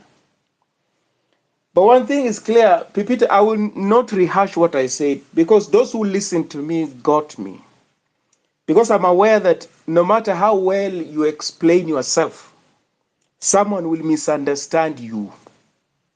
And especially if you have got a preconceived mindset, you don't listen to the other person. You're just waiting for them to finish speaking and then you pick up. You don't listen. Nowhere did I pant for William Ruto. Nowhere did I do it. But because I'm saying things that are at variance with your political views, and you're so much passionate about your political views, you are impervious to logic. It follows naturally. So you act like a village fortune teller. What they do is that they predict something, and then they work towards realizing it. A self-fulfilling prophecy, that kind of thing. Tomorrow you're going to find an egg outside of your door. It comes at night and it places an egg outside your door. Did you find it? It's difficult, honestly, to have a conversation when you have that kind of a mindset. The point I'm making is that the country did not go to the dogs beginning 2022. That's the point I'm making. The point I'm making is that we did not have a working system. Because if previously you don't know of anybody who lost a loved one through extrajudicial execution, please don't assume that things worked. There are people who mourned. They are in pain. Please don't make that mistake. That if you don't know anybody who was killed extrajudicially or something or over disputed elections, don't assume that things worked. If you don't know anybody who didn't get a job that they deserved because they came from the wrong ethnic group or region, please don't assume things worked. Don't. That's the point I'm making. We tend to look at our individual experiences and want to universalize them. Because I liked Kibaki, why don't you like him? Does it work like that? I mean, who tells you that your best friend is universally liked? Who tells you that? Who tells you that? The people who don't like your best friend, and they're justified because of their experiences with those same people you cherish. So why do you look for universality over things that are contested? And political figures are contested figures. Brian, I know some of these people, EFF, at a personal level. In fact, some of them told me this party is imploding. And soon after it started imploding. And exactly what you're saying, Malema is an autocrat. He's an autocrat.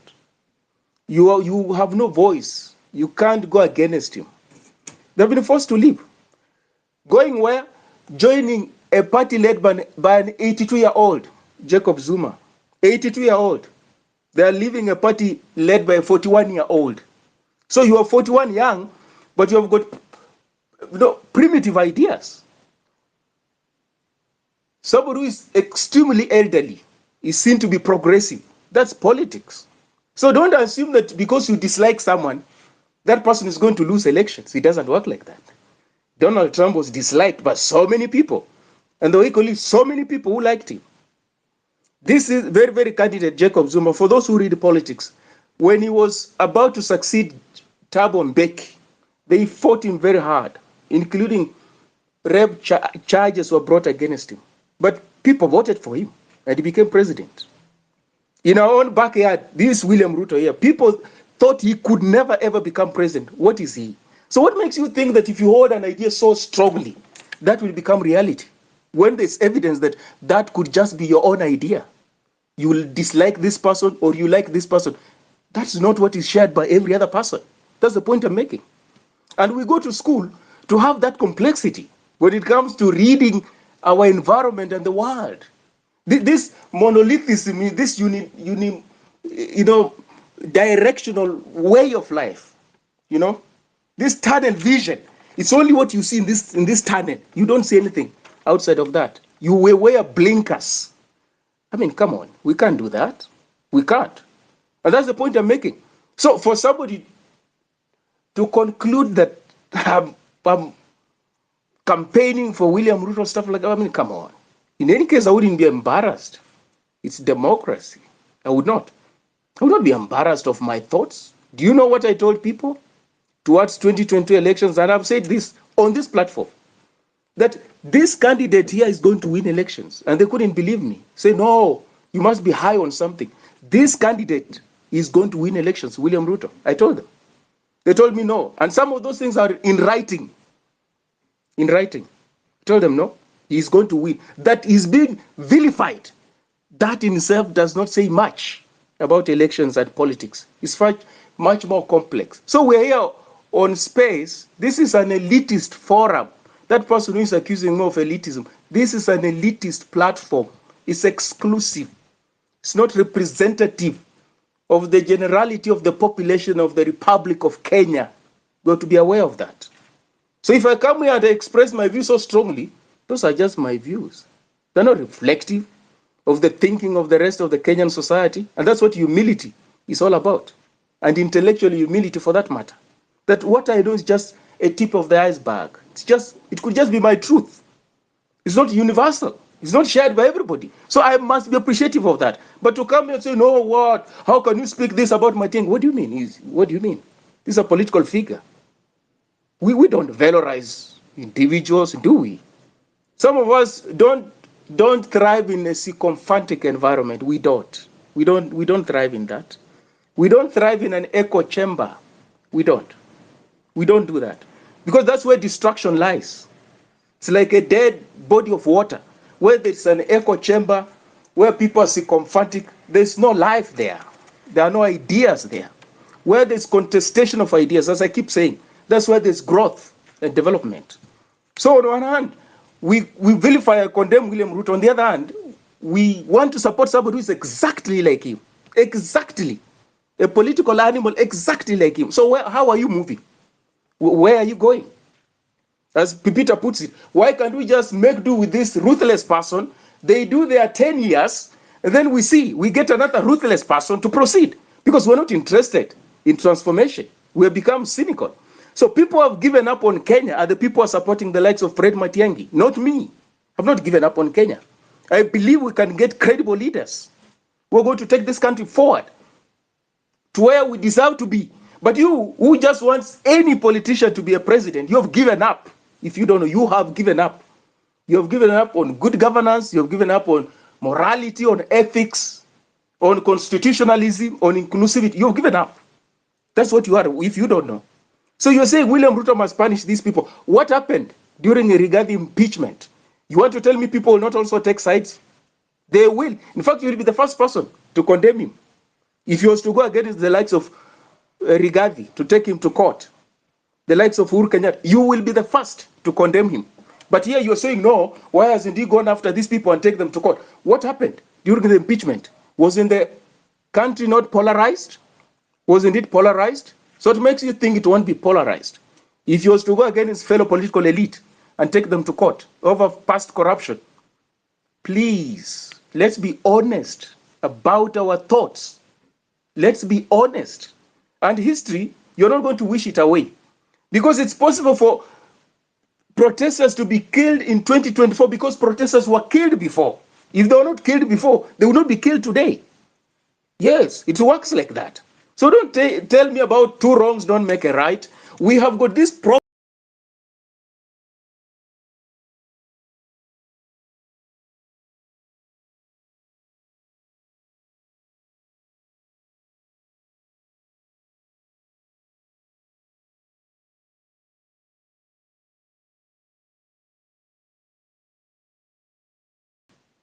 They constitute the foundation of the problems we're facing currently, whether it's corruption, whether it's impunity, whether it's stolen elections, name it. There's a foundation to that. So why do you ignore this foundation? And societies that want to transform must first deal with historical injustices. If you want to move forward, you must. You cannot just begin from where you think history starts now, 2024. It doesn't work like that. So this propensity to have amnesia, selective memory, we remember what we want to remember, we forget what we want to forget, define us as part of the problem, not part of the solution. It's as simple as that. I'm a problem because of the mindset that I have. And therefore, I'm going to distort what you're saying because I can't and I don't want to engage you. So I just reduce you to you're a William Ruto supporter. Well, there's no evidence. There's no evidence to back that up. But it's easier to say that because this is a vilified candidate.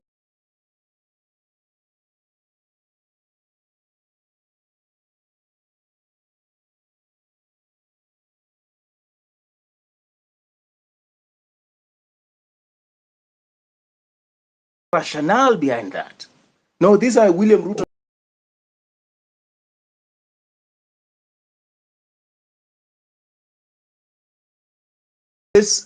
there's something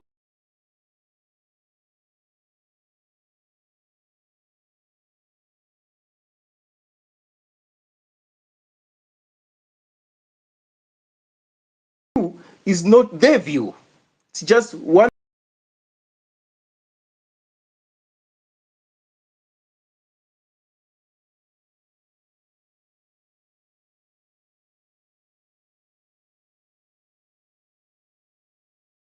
candidate. He's looking for that kind of a candidate. I can promise you. Somebody like Matiang'i or Kalonzo Musyoka, those kind of people, he can't wait to have that kind of a candidate.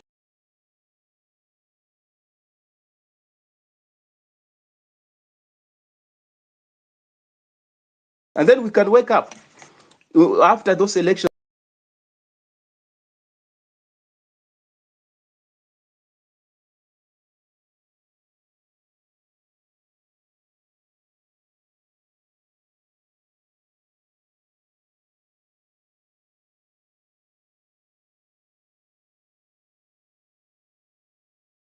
Hapa hivi ndani Geodesic and Boss.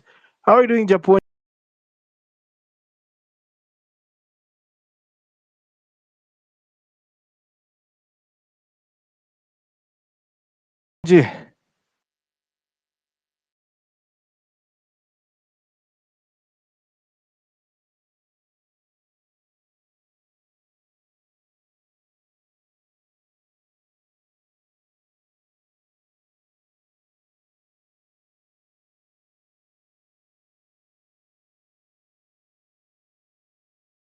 Politics, yeah? Actually, politics never stops at any point, whether it's 2027, somebody's already planning for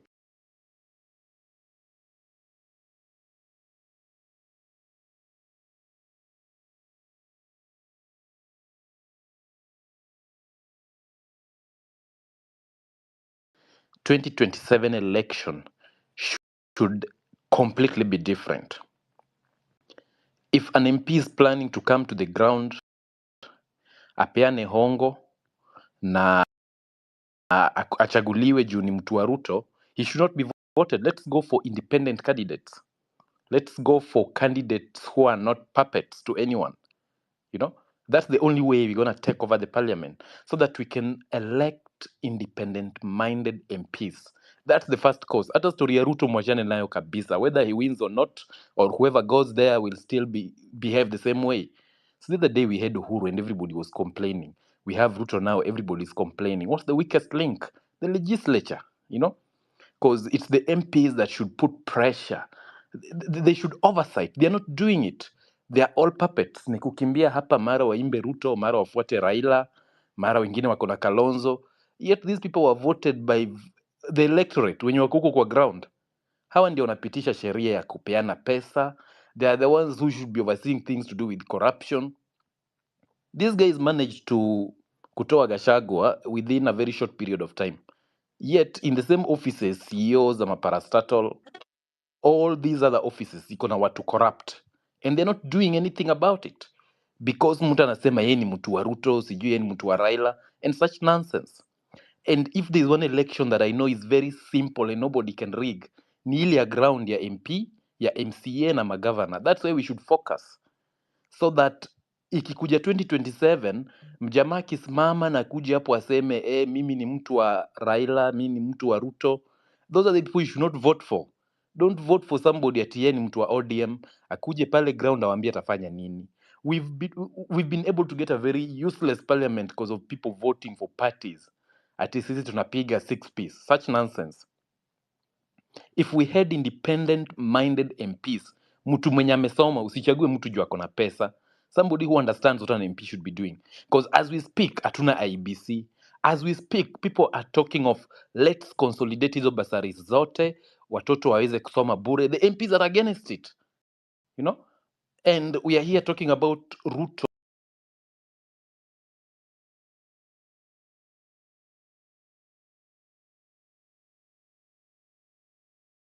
Same way. They only need a very functional parliament for them to deliver. That's it. Hata hiyo koti yenye inasemekana, it's all controlled from the legislature. If we have a proper parliament that is oversighting, that is calling out all the agencies and the responsible bodies, the country will work. You see, if you talk of Matiang'i himself had so many shortcomings. So actually Matiang'i will be if it so happens that he vies, that will be a walkover for Ruto. You know, people are still going back to mimi ni sijui kabila gani nafaa support candidate fulani, and there are these bloggers who used to blog for Raila. They are in between, they're operating in between Raila and Ruto. They still have some sort of hangover. Wamepewa pesa kidogo na huyu mjama, what's the name of this bald PS? They are all over just talking about Ruto. They don't even understand what's going on. They have that hangover from the 2022 election loss. If you go in a country where things are working properly, you won't even look at Kenya twice, you know? Right now, if anybody gets sick, apate cancer, aende hospitali, the hospitals will not even be able to help you, not because of the experts. Hiyo pesa utaweza kuraise, unaona? Our healthcare is down, our education system is down, our road network imepungua. Ukitembea streets za Nairobi hatuwezi drive usiku, it's dark everywhere. And there's somebody who's still shouting, tutachagua sijui, what's this name, Sakaja. There's somebody who's still here shouting, oh, Babu Owino. Babu Owino, watu wanafanana. Babu Owino will go to parliament, atapewa zake, atapigia sheria yenye anataka kura. So this is what I want to say. Let's start talking about IBC. Let's put pressure on that. Let's have the IBC constituted. Then tuanze kuangalia candidates wagani wanafaa kwenda bunge. Nani anafaa kuwa MCA? Ni nani anafaa kuwa governor? I looked at something, or I watched something that Morara said earlier, and he was asking a very simple and sensible question that, well, magavana yenye wanawaibia ni wakabila gani? If you go to Siaya, Orengo is a Luo. He's among the Luos. He's serving as a Luo governor. He definitely has a corruption case, and it's being covered by the MCAs. Ukienda Muranga, utapata the same thing. Whether it's Kiambu, Muranga, Coast, you elect somebody from your tribe as your governor, he's still stealing from you. You don't even see that. You're complaining about Ruto, you know. You've given them MCAs, you are UDA, who can't put pressure on them. So let's take the election conversation to the grassroots. Unaona? Hapo ndio tunafaa kuanzia. MCA mwenye anachaguliwa anafaa kuwa mtu mwenye amesoma na jielewa. Si tumechagua mamboga fulani hata hizi construct a complete, they cannot represent anything. They don't have an idea of what an MCA should do. Unaona? Mtu akishachaguliwa mbunge, all they run to do is to go get a house along hiyo barabara ya Athi River, or go to somewhere in Kitengela sijui wapi, build a home, weka stima, tengeneza nice compound, and then chill. They wait for handouts. Wapeleke watoto wao international school, they wait for handouts. Kujenga apartment, watu wa rent. These guys are doing nothing. They're doing nothing completely. Actually, in the current parliament, I think is the most useless of all parliaments we've ever had. You know, we vote for young people like Salasia, who should be in the forefront. They've resorted to PR, yeah, na kupiga mapicha, kuweka online ndio waonekane. Nobody is doing anything serious that will help our country in parliament. If you know that the MPs hate you, think of it. They've refused, completely refused to have the bursaries tuite mbunge. Anakuja pale kwa kanisa mnampigia makofi. Those are the people you should chase even before you think of chasing Ruto. So let's start from the ground. That's where the conversation should start. So we can talk about Matiang'i as much as we want. We can bring all that logic and too much English here. It won't change a thing. Let's first of all fix the parliament. If we fix the parliament, we will fix the executive and definitely we'll fix the legislature. Wale wabunge wenye tuko nao saizi, no. Too weak because they are puppets. They belong to specific parties. And of course, somebody will come up with an argument like, we need strong political parties. It's been abused in Kenya when you talk about strong political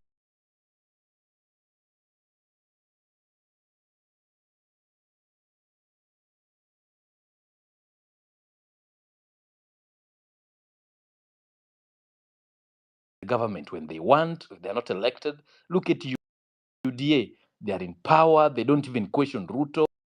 It's always about giving these guys like Sudi, give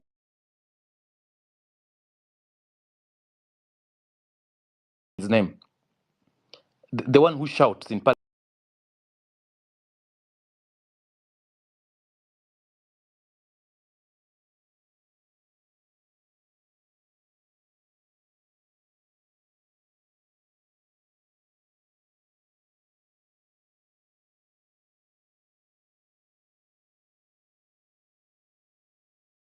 So ideally let's go fix the parliament. That should be the rallying call. Hizo vitu za Murara kusema nataka kuwa president, tuache hizo ndoto za mchana bwana.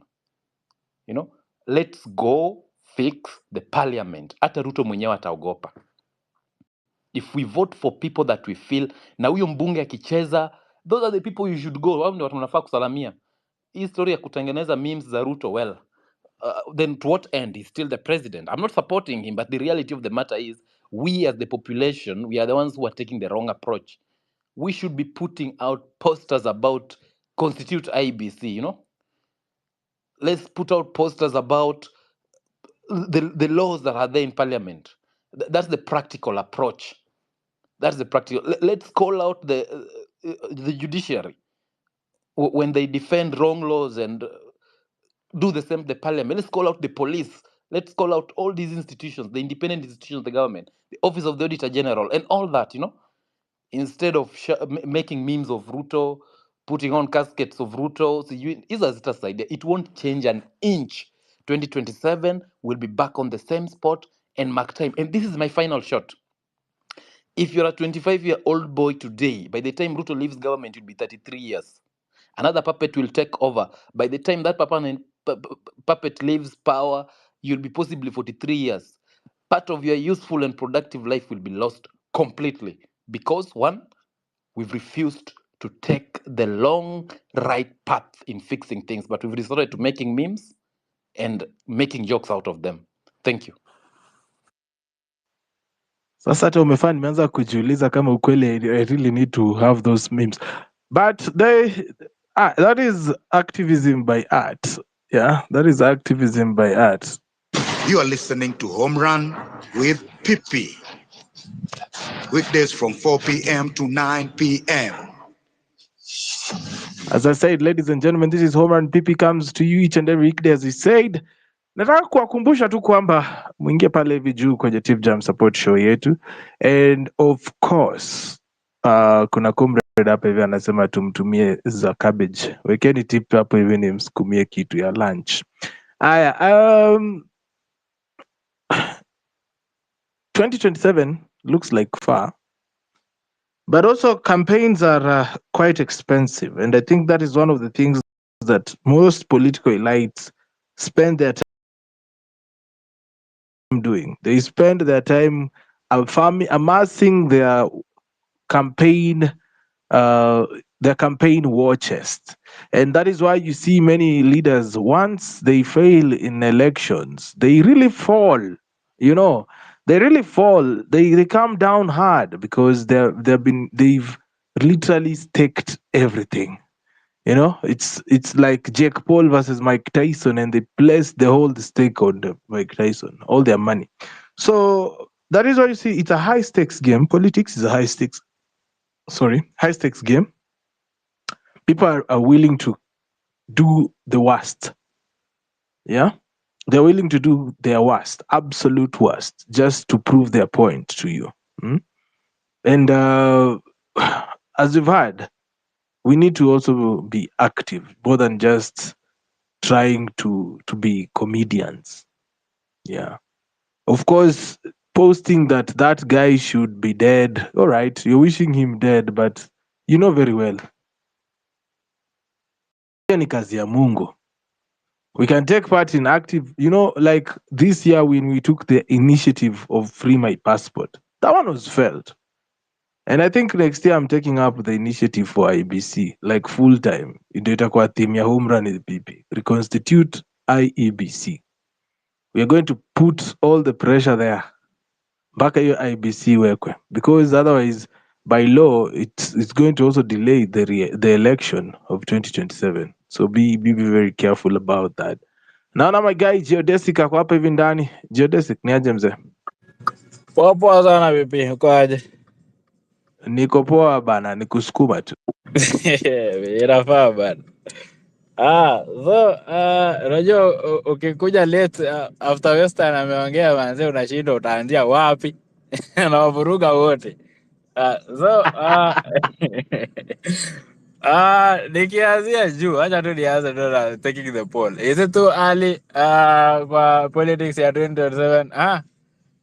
ukiwa in an ideal world mahali vitu zina work, no, hata ufai kukuwa unaongelea ni mambo ya politics sahi. Sahi ni kutulia watu wafanye kazi. Lakini kwa Kenya, tunamaliza na tunaanza upya. Hivyo ndio kunaendanga. And I think nitaanzia tu hapo directly because now the reason why we keep on politicking each and every day after the election swearing in and everything is because kila mtu anajua at the end of the day hatujapata the right answer to our problems each and every, and we keep on repeating each and every time unavota, alafu unaweza sema ni kama hapa wazee tuliuma nje, let's start again. Unaona? So venye Western alisema, I mean, I concur with whatever he said because it seems generally the bigger percentage of us we suffer from selective amnesia because it doesn't make logic the fact that we keep on flipping the same pages from the same book and hoping for a different results. I mean, it's crazy. And that is what we are doing right now, even the likes of Matiangi. I liked Matiangi in the first term akiwa mambo ya education. It was really good because he knew what he wanted to do and what he wanted to achieve.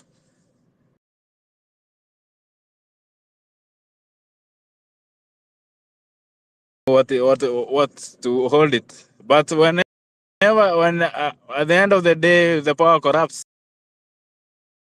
I can say according to me, because we all know what happened to Baby Pendo. It was under his watch. What happened to the Kianjakoma brothers? Under his watch. He never said anything.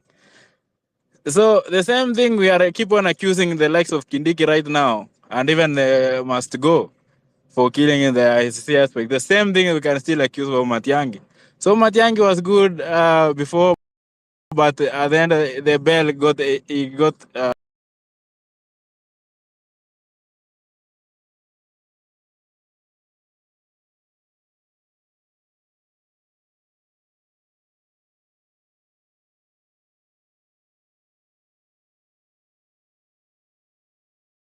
When talking about winning election, he cannot even win because I think even the likes of Sudi and the likes of Murkomen watakuwa anapiga makofi sana wakiona Matiangi kwa ballot. Atapiga kelele, atapiga makofi sana. Campaign wanaweza mvurutia chini.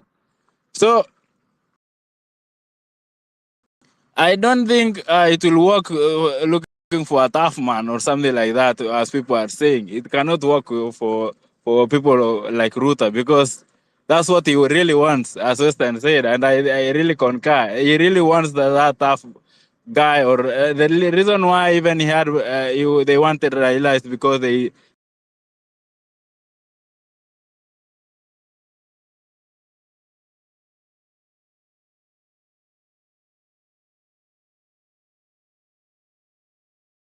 or another. Now we are looking at the same thing, and hoping for the same different result. So personally, I will still go with whatever I said yesterday. We need someone who can build systems, who can build, who can empower the independent institutions to work on their own, following the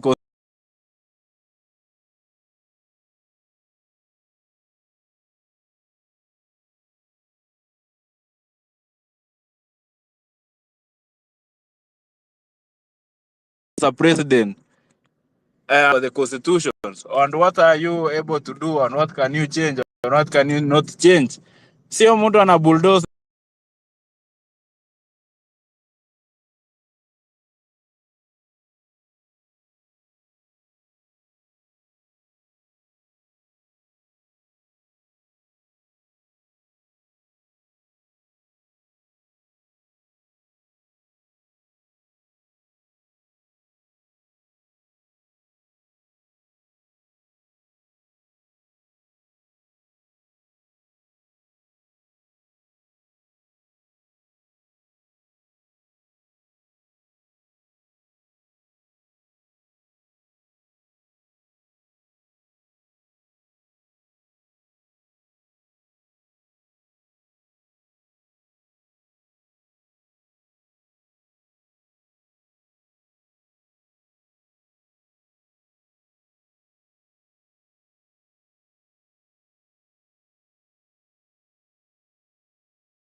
because he knew the law was on his side. So if we get someone like that, I mean, tunaweza anza sasa ku see things working.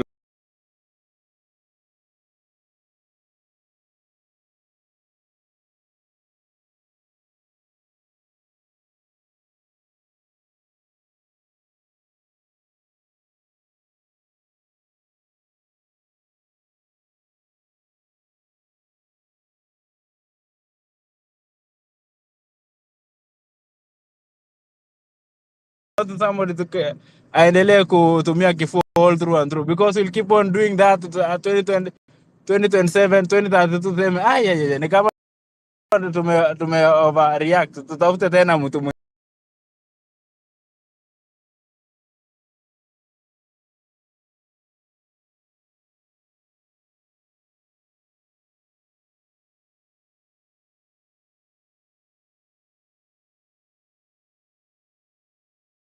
I will go for the likes of the Maraga, or even though hajaonyesha chances ya kuamuka, hata akina Mtata, or even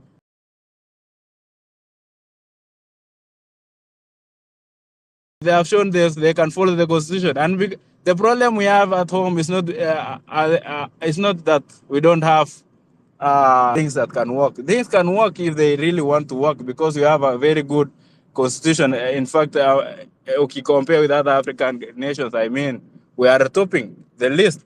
So if really we have people who can really follow the constitution, we are on the safe bet. I'm betting on that, simply because after the reason why we have a lot of debt burden is because from the Uhuru regime, they changed the laws so that they can keep on borrowing over and over again, and the constitution was against it. It was well written. If come on, Jimmy Wanjigi anajaribu to explain how it was done systematically and how we keep on to end up in this hole. It was just because the people changed the laws over and over, and it cannot be done by someone who is coming to muscle other people. It will be done only be done by somebody who respects the law in the first time, and that's what I'm betting on. Yeah. So hapo ndio mimi namalizia BP. Yeah. Thanks. Asante ndugu yangu, thank you for that submission as well. Mabibi na mabwana, I hope you're doing amazing. We are almost 10 minutes to the top of the hour. Thank you so much for being here with us. Remember, tomorrow we have a very special wellness conversation about antimicrobial resistance, of course, with that panel of doctors. Starting 7 p.m., you can retweet the space. And of course, you can retweet the tweet that I have on the space. And right below, there is what we call a link where you can book that space so that you can be reminded. But if you come to Home Run every time, you don't have to click on that link, because we'll be live here kama kawaida from 4 p.m. and then we will switch up to that conversation at exactly 7 p.m. East African time. Japonja amekasirika mpaka akatuandikia akapiga screenshot ya notes zake. Japonji, Pipita. hey, usitupige No, bwana. it's fine. How have you been? I have been well, brother. I hope you have been too. Alhamdulillah, I've been good. I've been trying to listen on and off.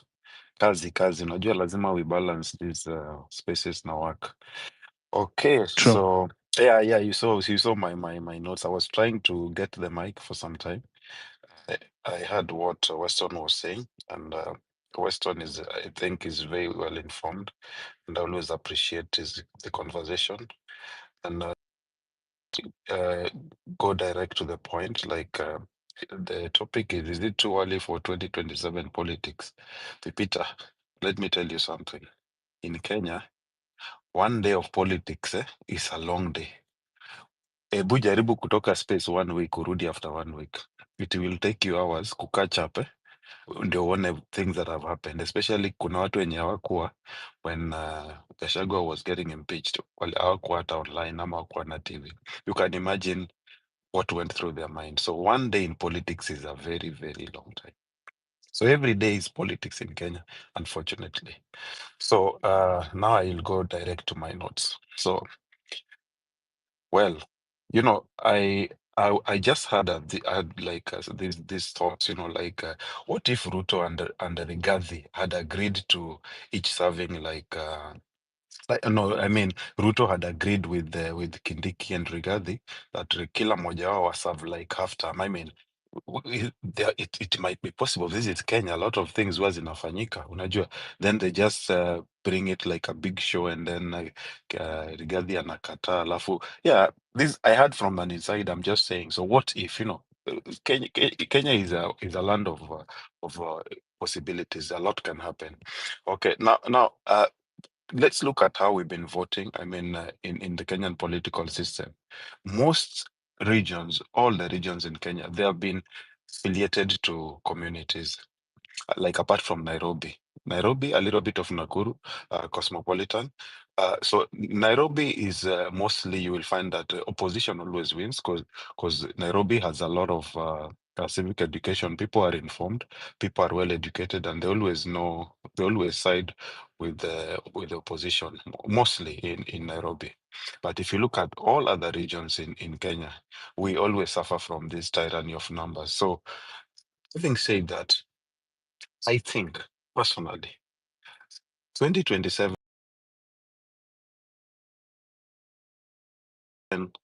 Ruto is very comfortable.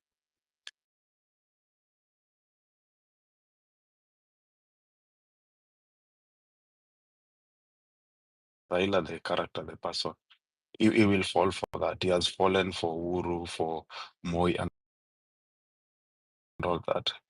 Raila will fall for that. So Ruto, that's why he's comfortable. He's not even stressed at all. Let's be honest.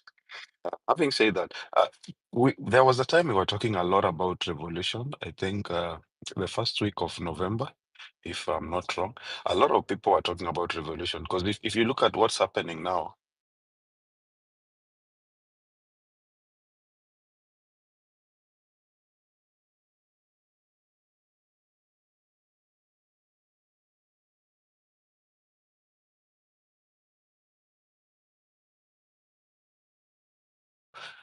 no, it will not happen easily.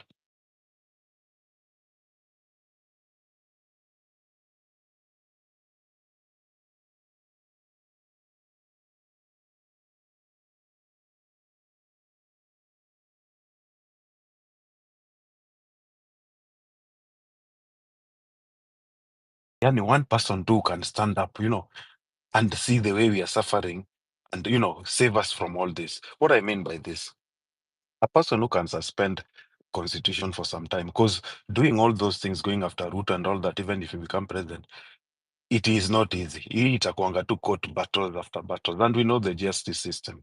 It will not work easily. But if you have someone who is a no-nonsense guy, someone who can just go after direct, you know, like thieves, people who stole direct, like asking someone, you have $100 million in your account, your salary is 1 million. How did you get this? You know, direct questions, and then we recover everything. Me today, I will only pick someone who will promise me to go after the corrupt cartels. I actually was supporting Raila at some point, but when Ruto said 50-50, but when he spoke about hii kuweka Biblia chini, I started supporting the government. I am speaking for myself, honestly. But I got disappointed. Like now we are 2 years down the line, honestly. Hakuna hata cartel moja ameshikwa. There is no one no one has returned stolen billions. We all know this. Uhuru is a culprit. Yesterday, I was talking good about Matiang'i, but again, I don't think, and after doing a lot of soul searching and doing my research, I don't think there's any leader there who can go after the likes of the system, Akina Ruto, Akina Uru. No, it's not possible. Let's not lie to ourselves. These people are strongly affiliated to their community. It's like, imagine, let's be honest, imagine Leo, someone goes after Raila alafu amweke kwa jela. What will happen? Kenya will burst. That's what I'm trying to say. Eh? It is not easy. So if we have someone who can take over, I hope KDF are listening. I'm not inciting anyone, but I'm just saying it has happened before and it's normal. So they can make corruption like a capital offense. Let's make corruption a capital offense. People are joking too much. How can someone steal like 100 billion Kenya shillings? Alafu is like nothing happened. Alafu he goes there and build his own city. I mean, Alafu there's someone who doesn't even have like 10K or this is what I'm talking about. The greed is too much, huh? We need to find and recover all lost taxpayers' money and all the dubious loans. If Ruto can just take a step back today and work towards getting all the dubious debts, people who stole all this money, I can honestly, me, I will start supporting him if he can do that. If he can stop this taxation thing, he goes back and start following all the stolen money. Pesa yenye imeibwa yenye tunajua, we know them. NHIF, people have been submitting the money. Hiyo pesa imeenda wapi?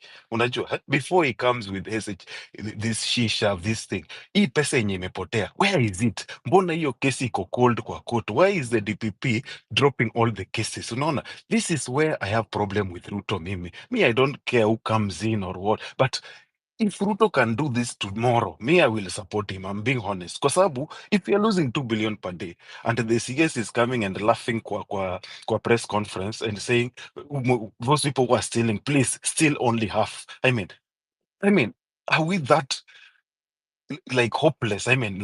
So we are toothless. There's nothing that the government can do. Uhuru said the same thing. Who are these people? That's why I'm saying only a revolution can help find these people. We know them. Some of us know them, but we can't even name them. They are there in Kenya and they are showing off, they are showing their wealth off, and they are very rich.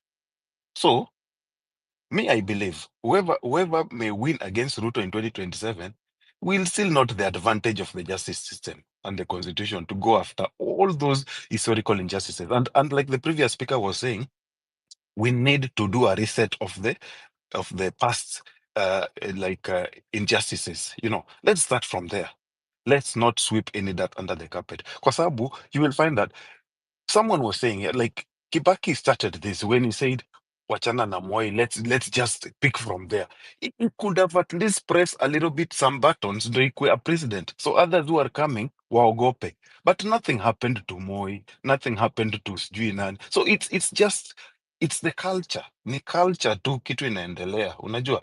Alafu people always talk about Kibaki, how he reformed the country, everything. Of course, we give credit where it's due. But we all realize that the second term of Kibaki was where a lot happened. And it only happened because they had a government of national unity, whereby after the most contested elections, they formed a government. And these people didn't trust each other. They were looking onto each other's back. So corruption was less. The parliament was heated. Things were working. Unajua? So there was no room for like stealing or corruption. They were always there, So it worked just because of that. People are forgetting that part. Unajua, huh? So the stakes are too high right now. I speak for myself. I don't think Morara, I'm being honest, Morara, sijui Kalonzo, these people cannot go after these cartels. Ruto mwenyewe ndio cartel. Let's be honest, we all know that now. So how exactly do you expect sijui Kalonzo nani? At some point, I'll be honest with you, at some point, I always used to think that Raila can go after Ruto. And I know he could. But Sasa, look what he did. He just went and supported the regime that people didn't want. This guy is always does a lot of miscalculations. If this guy stood his foot, akae tu wachane na mambo ya kujoin government ya kina Ruto. Saizi, it could be at least an option C or B. You get my point? So what I'm trying to say, as long as we are all comfortable with the money that has been stolen, there is no accountability, and the government is still taxing us, man, We need a revolution. That is all I can say. Me, Matiangi, all these, those are plan C, D, E, F. The plan A now is we need someone to suspend this constitution, go against these people. We recover this 2 billion inaibiwa kila siku, tuanze na ile time ya uhuru. We will have enough for everyone. Schools will be free up to university. This is a lot of money. Let's be honest, guys. I don't want to rant a lot, but these are facts. You get it?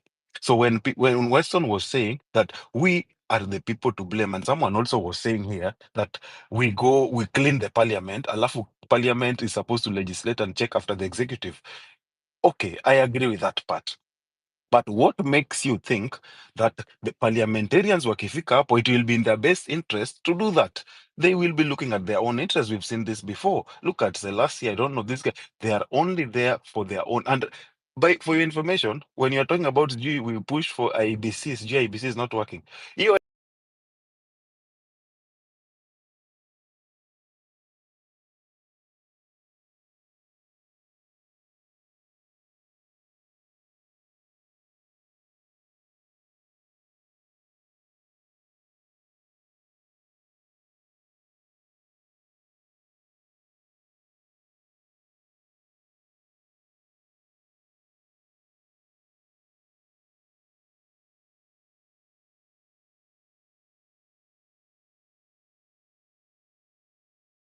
So there's even one guy who was telling me that Kenya kila mtu ni mwizi. Ni chance tu hawajapata. But wakipata chance kesi ni baadaye. They will still morality. Let's make our institutions work.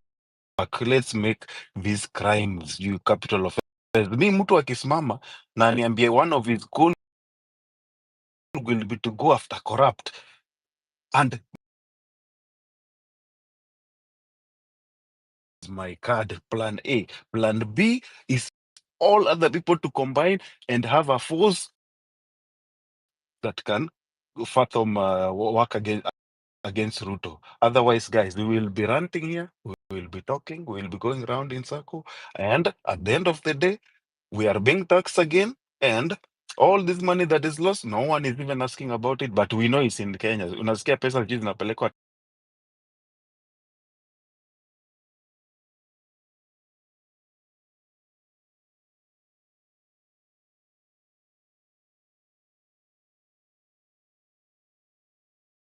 telling you. Like, it should actually be taken to court.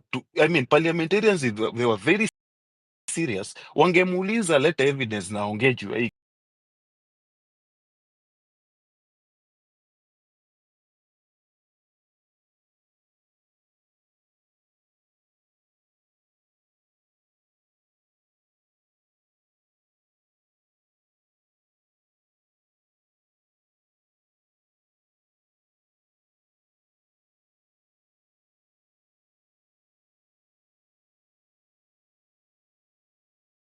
listening.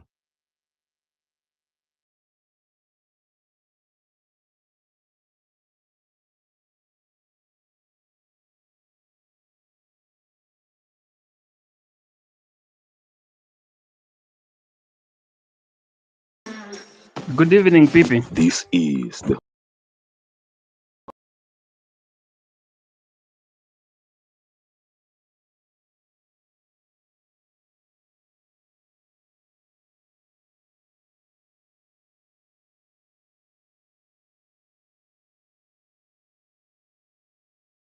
Yes, I hope you had a good day. Oh, yes, I had. Thank you so much. Pipita, I've been listening to the past speakers na tuambiane tu kweli hapa. Hii Kenya hii venye tu mwenye ametoka tu kuongea saizi hapa amesema we really need a reset. Yaani ile ufaleko hii Kenya yani in fact hata Kenya ametaja kitu hapo mpaka ikanikumbusha. Do you remember when Duale said talked about sijui anajua watu ya Al-Shabaab wenye wanaua watu and that he was going to name them. Do you remember that time? Now we expect some changes from this guy from Must Go. What kind of changes do we expect from this guy? And the way things are, I think it is high time Kenyans need to start thinking of how they are going to get rid of these systems and everything that has been happening in this country since independence. Ukiangalia vizuri sana vituko zile zimekuwa zikifanyika zilianzilishwa na mwanzilishi venye tu nilisema, and we really need somebody who can do auditing of all the bad things zenye zimekuwa zikifanyika, all the killings and everything in this country. Na just the way nilisema jana, Matiang'i is not the best option. Huyo kwanza mtoe kwa akili, because that guy is a bulldozer. Yes, we don't, hatuwezi tukarefute hiyo, lakini ni mtu wa aina gani? Kwa ile muda kidogo, ni ile msemo wenye nasikianga watu wakisema, patia mtu uongozi then utaona jinsi anaweza kaongoza watu ama chenye atafanya na hiyo uongozi. Matiang'i is that kind of a person. So let us not lie to ourselves that we can ati tutoe Ruto and bringing in Matiang'i. Matiang'i is just another Ruto. That's the honest truth. Huyu jamaa ako na ile scandal kwanza, ile ya shamba, hata hajamalizana nayo. Kuna hiyo makillings za Kianjokoma, hizi makillings zingine zote zimekuwa zikifanyika under his watch. Na let us just be honest, that guy is not a best option. Hiyo tu ni ukweli yenye iko. Then coming to these the things that are happening today, nimekuwa nikiona kama today in the morning this joker must go telling the CSS and sijui other people at sijui signing performance contract. Hiyo performance contract kwanza ya nini? Do I need that to sign that thing for me to work? Ama is it that these guys they don't understand nini venye constitution in our dictate ya kwamba wanafaa kuwa wanafanyia wananchi kazi? You know, kuna jokes zingine kwa Kenya pipita mimi hata saa zingine nafikanga mahali najiulizanga, kungekuwa tu kuna uwezekano saa zingine sijui we just tutoke tu Kenya tuwaachie wenyewe wafanye Kenya wanataka kufanya now, because we don't get it. It is high time we really need to tell ourselves the truth. One last thing, mimi I'm so happy about what the Catholic Church have done. Warudishia majamaa pesa zao, wakitaka kufanya kile wanataka kufanya nazo, juu wamezoea. You go and do something stupid huko hivyo, alafu you rush to the churches, uende uwatumia wakuja wakusanitize. Hivyo ndio vile huyu jamaa amekuwa kizoea. So he thinks that he can play with people each and every time and fool people. Ai, Pipita, enough is enough. I think time is coming, and I've always predicted this. Time is coming that this guy hata amini. Itafika ile point yenye hata wale wenye hawakutoka watatoka. Thank you so much, Pipita. Have a good evening. My dream would be fulfilled if that ever happened. Venye kwanza mimi nakuanga nilikuwa naona watu wakitujudge hapa hivi wakituangalia wakikuwa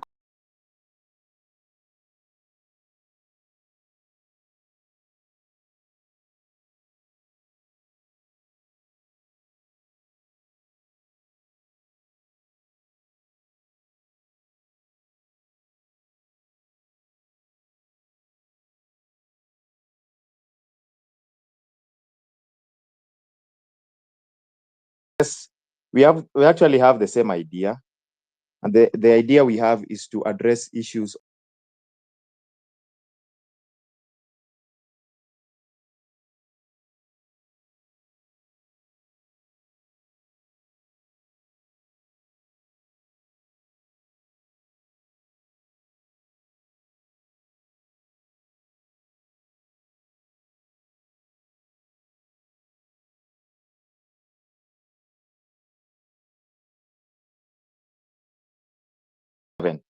Matters governance is politics in itself.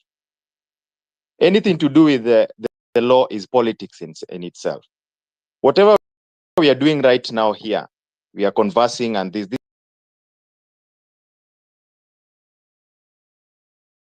people need to engage, people need to converse. That is politics. What I don't understand is when we start choosing for ourselves leaders, this is distraction. I wonder what guides us or what guides someone to talk about, for example, I think Matiang'i can change the country because he was harsh on, he was very strict. He was, I mean, what kind of conversations are we having? What are those? We cannot talk about revolution if you are not, the revolution starts in the mindset. Revolution starts with enlightening as people need to understand what is happening in this country. Because, Peter, what is happening in this country is the fact that we do things because of lack of knowledge. I was listening to Western, and Western clearly stated that history repeats itself. We are talking about corruption today because corruption has been there before. And for sometimes when you talk about these things and you say that when someone comes and tells me, this person comes and tells me he's going to make corruption a capital offense, I will vote for him. I wonder, all leaders have talked about that in the past, unless you're forgetting. In this country, if you look at the laws of corruption, start with the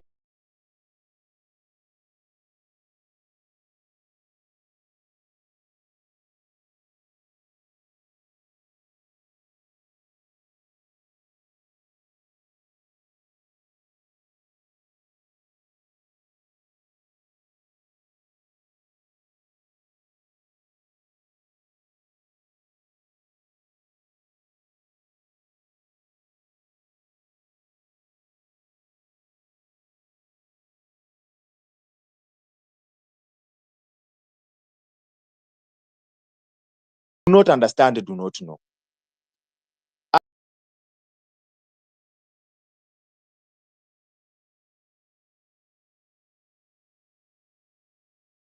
Enlightened, and that is very good. And I've seen people take initiatives to, as far as even talking about the current bills that are in parliament. I've seen, this is the first time that you are seeing people participate in even submitting memoranda, things that never used to happen. If you love your country so much, go back and look at what we did to our laws in 2012 when the members of parliament amended the PFM Act. Where were the Kenyans to participate on those kind of things? Look at the same members of parliament when they amended the PFM Act of 2014. Where were Kenyans to participate in those things? They were never participating in those things. They never took matters of governance in their country seriously. And 1 month in taking matters of governance in their country seriously, they want tremendous change. They want to change everything today in 1 month. They want to go to the street tomorrow and Ruto goes home tomorrow. Then we come back and start having the same problems. Because revolution is not the actual revolution that goes to the street and remove the president. You must also revolutionize the mindset of Kenyans. Kenyans must think differently. That is the revolution. And Pipita, these spaces, sometimes when you host them, you enlighten people. That is the revolution. That is part of the revolution. So don't imagine that revolution is going to the street and making noise.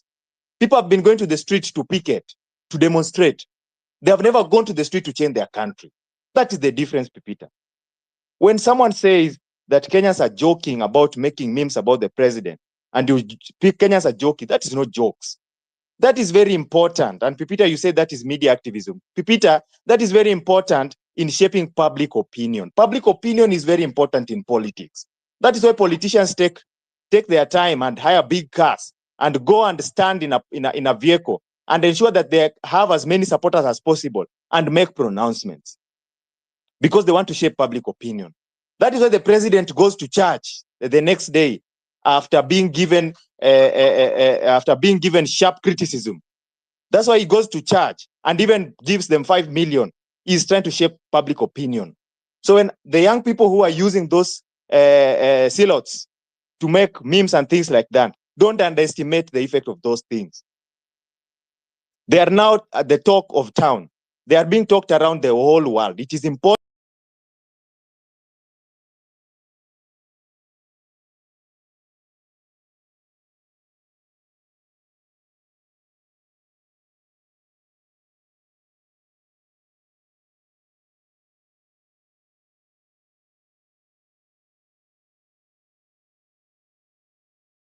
that our laws have given you a chance in Article 119 to petition Parliament to even repeal a law that has been passed. For example, you can petition Parliament to repeal the Finance Act that they passed in 2023. Do Kenyans understand this?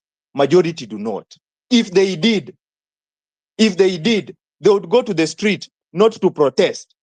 They would go to the street to change their country. This is the reason why we have Shif and Sha happening, but majority of Kenyans don't have a problem with it. Most of the people have a problem with it. Come and talk about it on the spaces. That is fine. But what about those people who don't have a problem with it? How are we reaching out to them and ensuring that we make them see the problems in this kind of laws? That is the most important thing. Then we can end up even putting Jesus as the president of the Republic of Kenya, and we will not have changed anything. And by the way, someone said that even good leaders at some point become tyrants because people allow them to become tyrants. That is the most important thing. So we can end up here under this idea of let us ensure that we have as many MPs as possible in parliament so that the president can be afraid. Those are what those guys want you to discuss, so that you stop focusing on him and focusing on other people. Hiyo ndio kitu nataka mu discuss. Look at how you want your country to be governed. First of all, you can even have the devil himself as the president, but the country should be able to run. You should have laws that don't give loopholes, so that even if the devil is the president, he has no chance to do devilish acts on you. We should have that kind of process in our country. And we have all that. I have said several times that the law is the people. The people are the law. If you read our constitution, the preamble of our constitution, this law was not imposed to us. In fact, the preamble of our constitution says we gave ourselves and to our future generations the law. That means we who gave ourselves the law are above the law. There's no other person who is above the law. It is the people, but these people must have collective unity to be able to exercise their sovereign power. So at the end of the day, the buck stops with us. At the end of the day, we must understand that all these things we are saying depend on how much people have information about themselves. So when you start focusing on governance, go and ask where you live. Do you understand that where you live in a ward? And if you combine several other wards, they become a constituency. And if you combine several other constituencies, they become a county. You start governance at your ward. Go and question your MCA. If you read Article 6 of our Constitution that talks about devolution and access to service, it tells you that the county government and national government works in cooperation and consultation. And therefore, that is how service delivery should go to the Republic of Kenya. This is things that people should understand, so that when you start focusing on leadership, you devolve everything. When you demand for roads, you don't demand for roads from up going down. You demand for roads. When the president went to Soweto, the members of Soweto needed to the next day frog march their MC.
The power of public opinion, and don't underestimate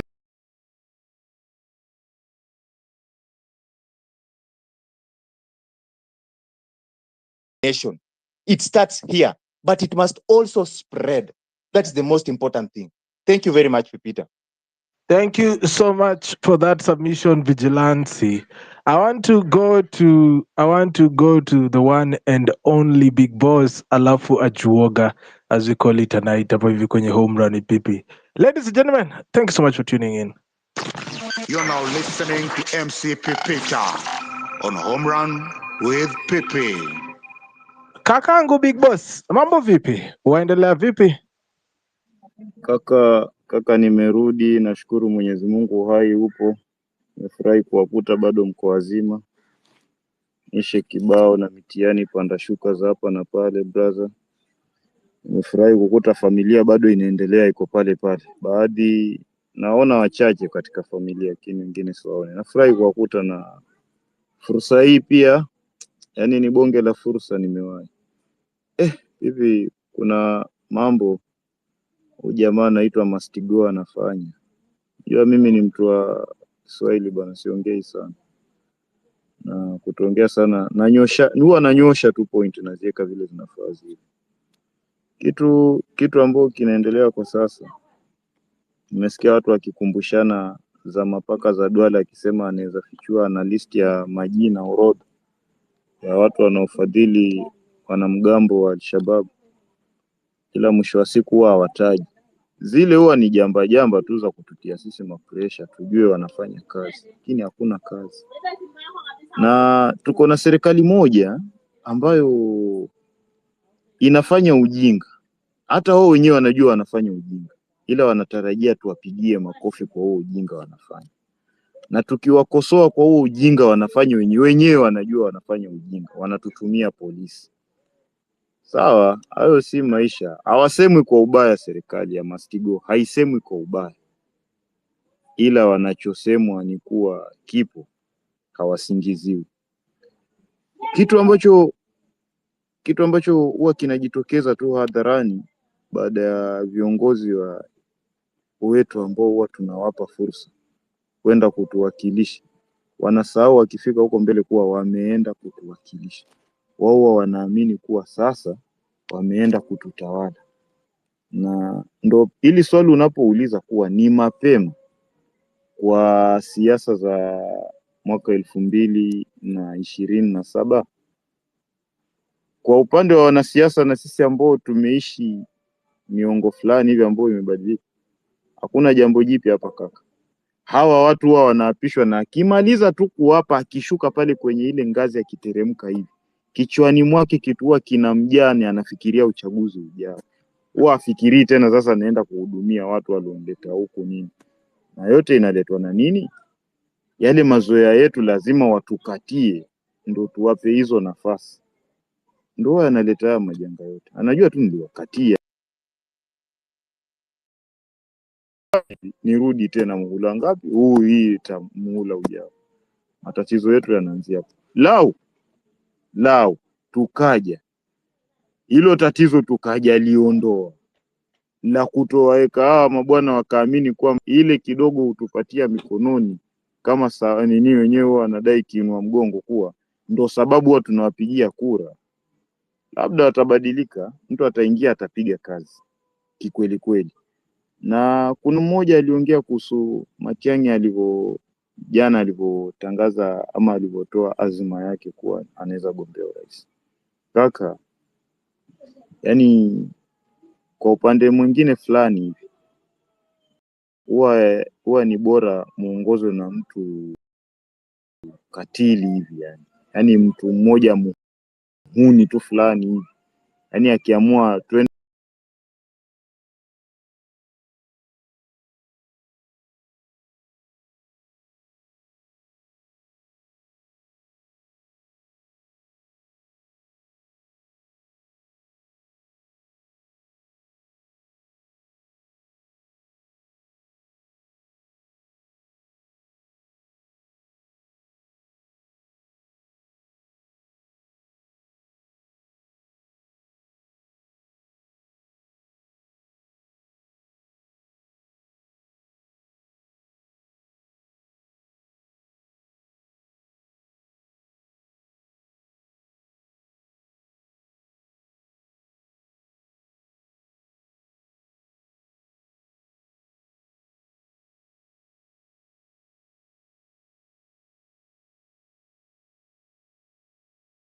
among several people who are here. People, I wanted to say that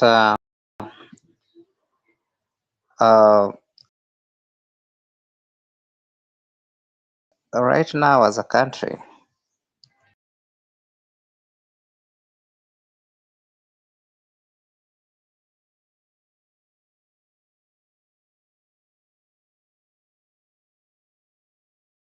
and economic depression, and and you have not done a mistake to ask this question in the Jumbotron, because anyway, that is what most Kenyans are also thinking, like, now who can lead? In case anything happens today, who can take over? It's a very common question that many Kenyans are battling with. But the other question that is being asked, what if he goes up to 2027? Who will take over? I strongly believe there are very many Kenyans of serious integrity who are well learned and well informed, who can take this country to the next level. The only problem is that they are not in the public limelight. Before Matiang'i got nominated in when was that? Before he came into public limelight, he was not known for long until he came on board. So there are so many things that are going on in the minds of Kenyans, but I would suggest that let people come out. Let people come out. If you want to be a president, Pepita, just come out and announce that you want to be a president and you are forming your party or you are going with another party which is existing. Tukifika huko mbele, tutaweza identify through things will take shape. Kenyans know how to regroup very well. Things will take shape certainly later on. But it should not be later on to mean that later on can even mean tomorrow. So again, we also need to have this thought in mind. It is not a discussion we need to discuss now because we have so many questions right now that we need answers. Kenya has been drawn into serious financial blunders, and many things that many Kenyans don't know is that we have lost a lot of money. Some questions that Kenyans are not asking themselves, which we need to bring on the table, even as we think of who can take over, is this issue surrounding the money transfer after Ruto had taken power. Many Kenyans do not know where we are currently. It's as a result of the choices that were made by Ruto. Because if you pick up from the previous president and you are the leader, you should not be getting in and people start suffering. No, it is only 2 years and people are already suffering. So there are so many questions on what was the financial transactions or decisions that were made by Ruto that eventually is landing us here. Some of these things include Kenyans asking themselves, Hustler Fund was not executed with public participation, but anyway, it was executed the way someone has said ni leadership ile ya kiimla. It is there, and we need to ask ourselves how much was taken to Hustler Fund and what were the sources. These are the questions many Kenyans are many Kenyans are dying, but they are not asking these questions because these are where our burdens are coming from. Who is benefiting from this Hustler Fund? Why are Kenyans, now that we have a finance bill, why are Kenyans still suffering when already we had a Hustler Fund that was supposed to solve the problem of small income, or people who cannot be able to, start, their businesses with a lot of money. But what can 500, what can 500 do when it comes to starting? I don't know what 500 can do when you start to starting a business. Where was that money? Where did it come from? How much is there currently? They are not telling us all these questions. How much is in Hustler Fund? What was the source? Where was the money coming from? Kenyans are also asking themselves, we used to have Linda Mama, which was a subset of NHIF. That money was being claimed directly from NHIF. Pesa ya NHIF ilienda wapi? Why are people now registering new? These are the questions Kenyans we need to start asking Ruto so that we know the answers. So many questions. Housing is there. They have already constructed several houses. Pesa ilitoka wapi before watu waanze kutaksiwa? These are the questions that we need now to battle with, because it is very dangerous uletewe a finance bill. Kenya is rich, but the kind of looting and greed that is going on, it's unmeasurable, and that is where we should be able to focus our attention on for now. That is why we call it a revolution. We are in a brink of collapsing as a country because of decisions and choices and greed and corruption that are being peddled by certain few individuals. Pesa inapotea tu hivyo, people cannot be able to ask and get answers where NHIF money went to. People cannot get answers on issues of hustler fund. Pesa ilitoka wapi? Hiyo pesa yote ya watu kuboro, na who is benefiting? Are Kenyans benefiting from it? Housing levy, pesa ilitoka wapi before Kenyans started contributing to it? And how is Kenyans benefiting from it? There are so many ways in which pesa inapotea in our government, and that is why we find ourselves in where we are now.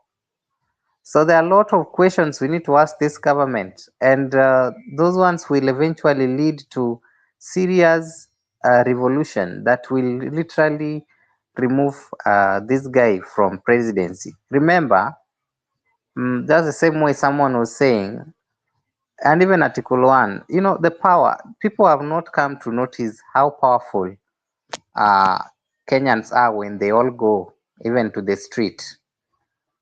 People do not know this. People are afraid. I always tell people, why are you afraid and you are living in your own country with a good constitution like this?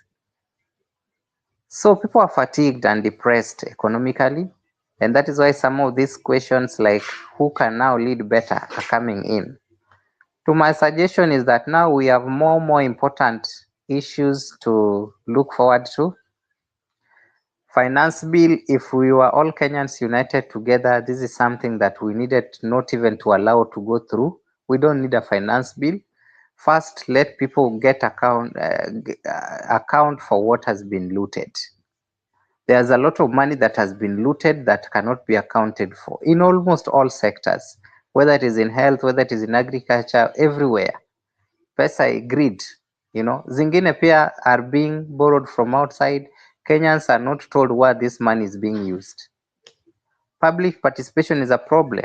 They only bring public participation now when they see that now they need money from Kenyans, and that money again you have to be taxed. So in reality, what we need to fight for now is the situation at hand. Anyone who wants to be president in 2027 to come out now, the way Morara came out, come out.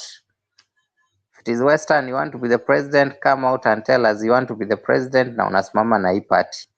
Itafika time tutachuja kila mtu, but for now that unity we are really in need of it. People need to unite together irrespective. Anyone who is against what is atrocities going on in our country currently, we all need to come together, unite and move forward as one team. Itafika mahali, I read somewhere in geography that when the wind is, there's a time that eventually the winds come to meet at a certain point.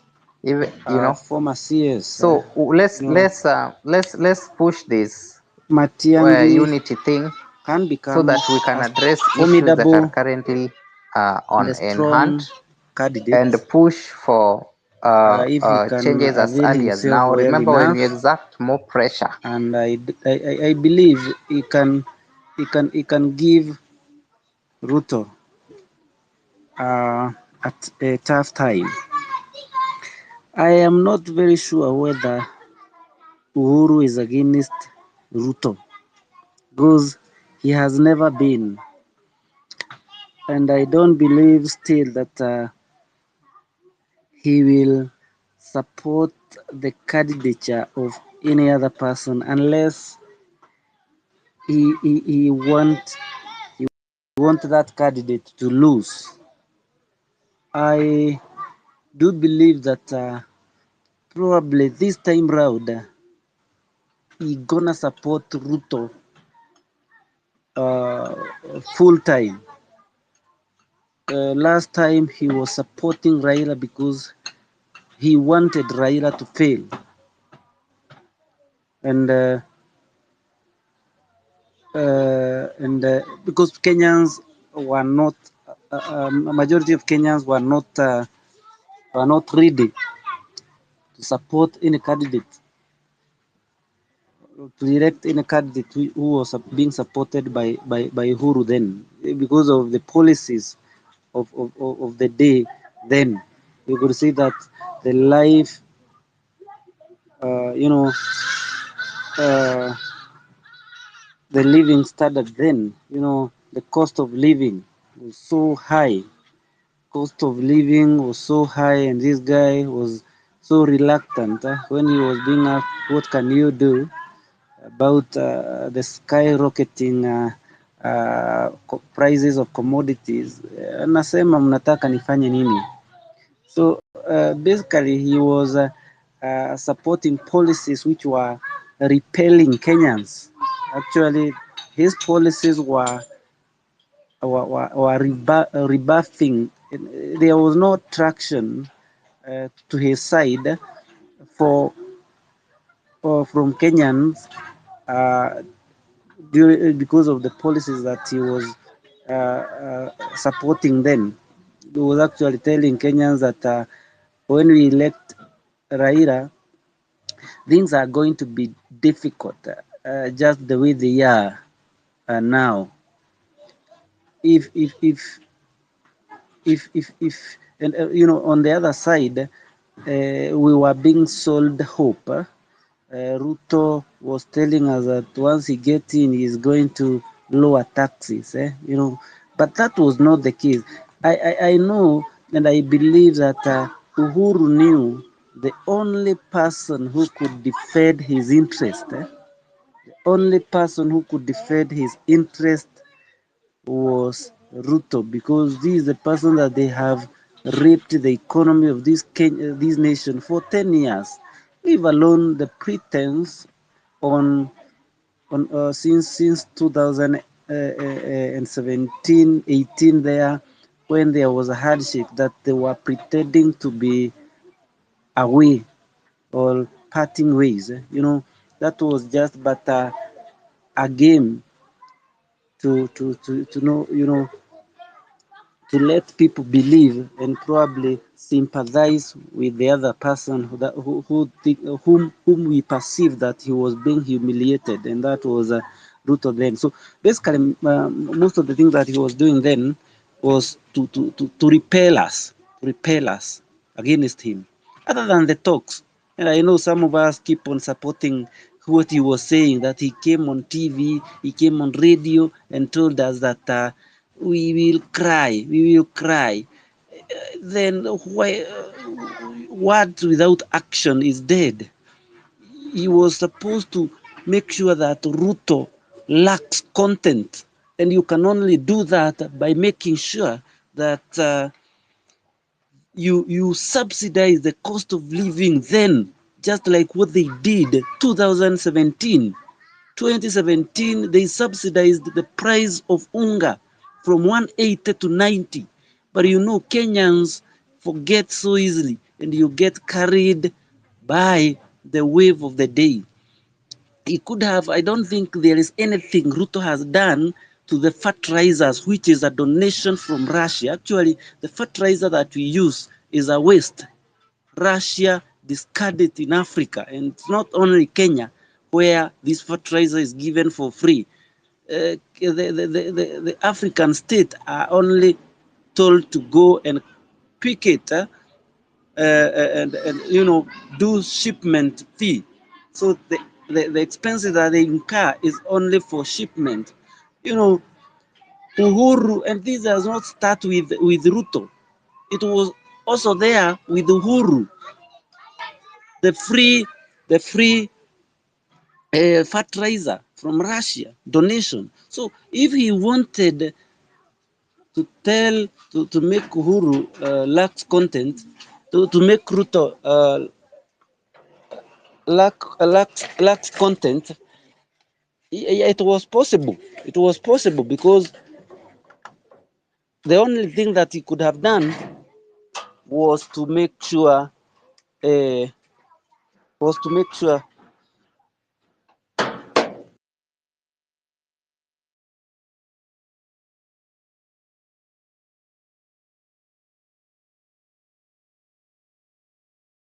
Momo, are you there?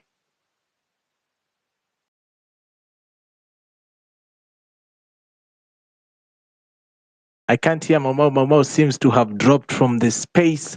Simon, how are you doing? Simon Mideka.